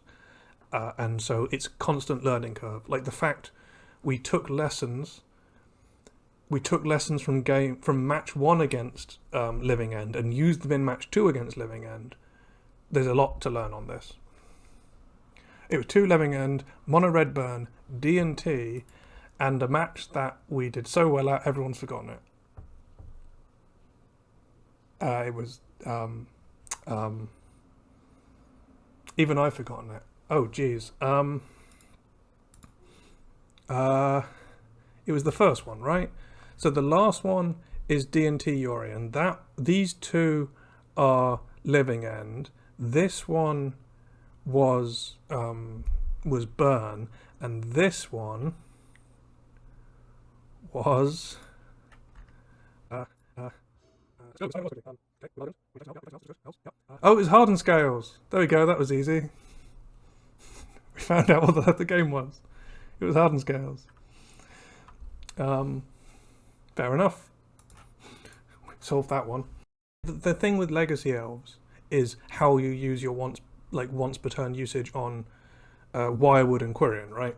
Like when to sequence it in, and remembering that if you are grinding, like you're saying, if you're grinding out against someone, being able to pick up Dryad so you can replay it to scry 1 in the long game is going to eventually be enough advantage that it's worth doing. But then you have to be careful, because if we'd done that against D&T and we were ever caught with our Quirion Ranger down, they could ghost quarter one of our lands and we had no more fetchables left in the deck. Also, they had Leonin Arbiter. So not using Quirion Ranger against D&T meant they couldn't ghost quarter us because we could, or Field of Ruin us, because we could pick up the land in response. I didn't end up bringing in Thoughtseize. So I mean, it's good here. If we come up against Ad Nauseam, I want it. So that's not a bad thing. We did bring in Grist. We brought in Crime Punishment and never saw it. It's still probably good.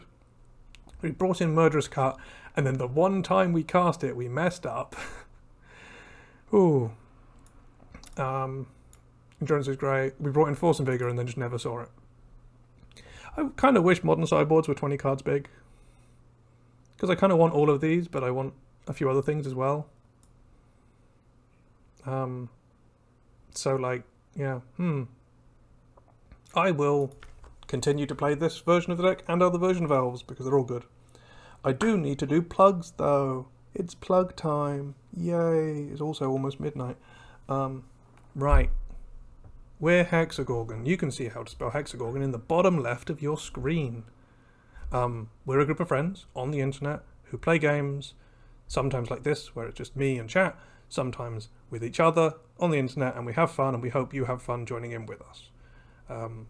We do multiple things. I'll do streams first, because this is a stream. So the other streams that we do, on a Monday, we do Mystery Mondays, which is quite a broad term, where, someone will play through, normally a mystery game. Right now it's not quite a mystery game, but the mystery is why has Eddie never played Ocarina of Time before, because we're currently playing Ocarina of Time. Also, like, the Water Temple, that's a mystery, and he beat it first try, so that worked out. Big mystery. That's every Monday. On every other Wednesday, so the Wednesday just gone, yesterday, and then 2 weeks from that Wednesday, we've got currently Night in the Woods, which is fun. We're doing silly voices, we're having fun, and also getting existential. It's great fun. I said fun a lot.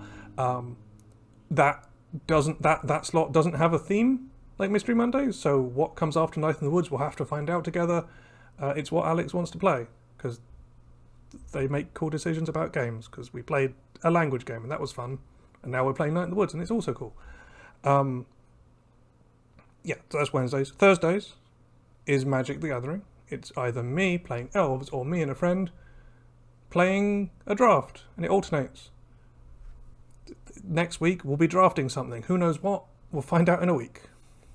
And then in 2 weeks' time, we'll be doing Elves again. And I'll probably have to do something that isn't modern because we haven't been to Legacy in a while, and we haven't been to some of the other formats in a while. So we'll have to do that. Maybe we'll figure it out. There's just so many different versions in modern. And so they're the streams. They're the streams we do. We also have a website where articles go up, like I review every set as it comes out in Magic for all the elves in the set, because elves is my thing. I mean, I have fun writing them. I hope they're informative. They're a subjective view of my opinion on how good the elves in the set are. Other articles we've got on there that go up at different times. There's some. We've done a bunch. It's kind of just general sort of see what happens. Like, do you want to learn about the Jackbox party packs? We got an article on that. Do you want to learn how and why Eddie quit Dota? You can learn about that. Anyway, yes, Legacy Elves are great. The other thing we have is Win Stupid Prizes. It's a podcast. It's a comedy podcast where someone brings a stupid question, we give some stupid answers, and someone wins a stupid prize. Eddie puts that together. It's the best thing we do.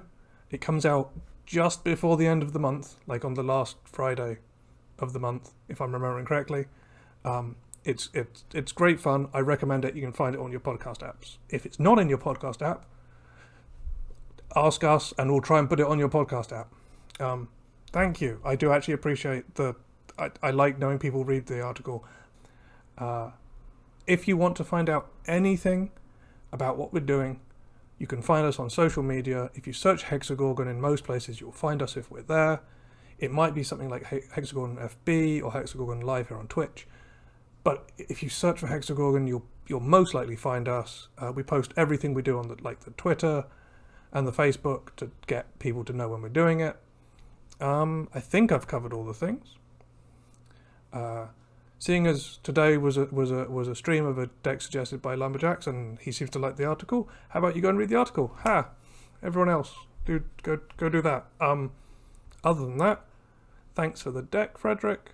I think I'm done. I'm trying to think if I've missed anything. I hope I didn't miss anything. If I missed one of our things, whoever does that thing will be very sad. I think I covered it. Okay, right. Thanks for being here. I will see people around and go play some elves and have fun with them. Bye-bye. Tea is important. Yeah, we're going to put that on the bingo sheet.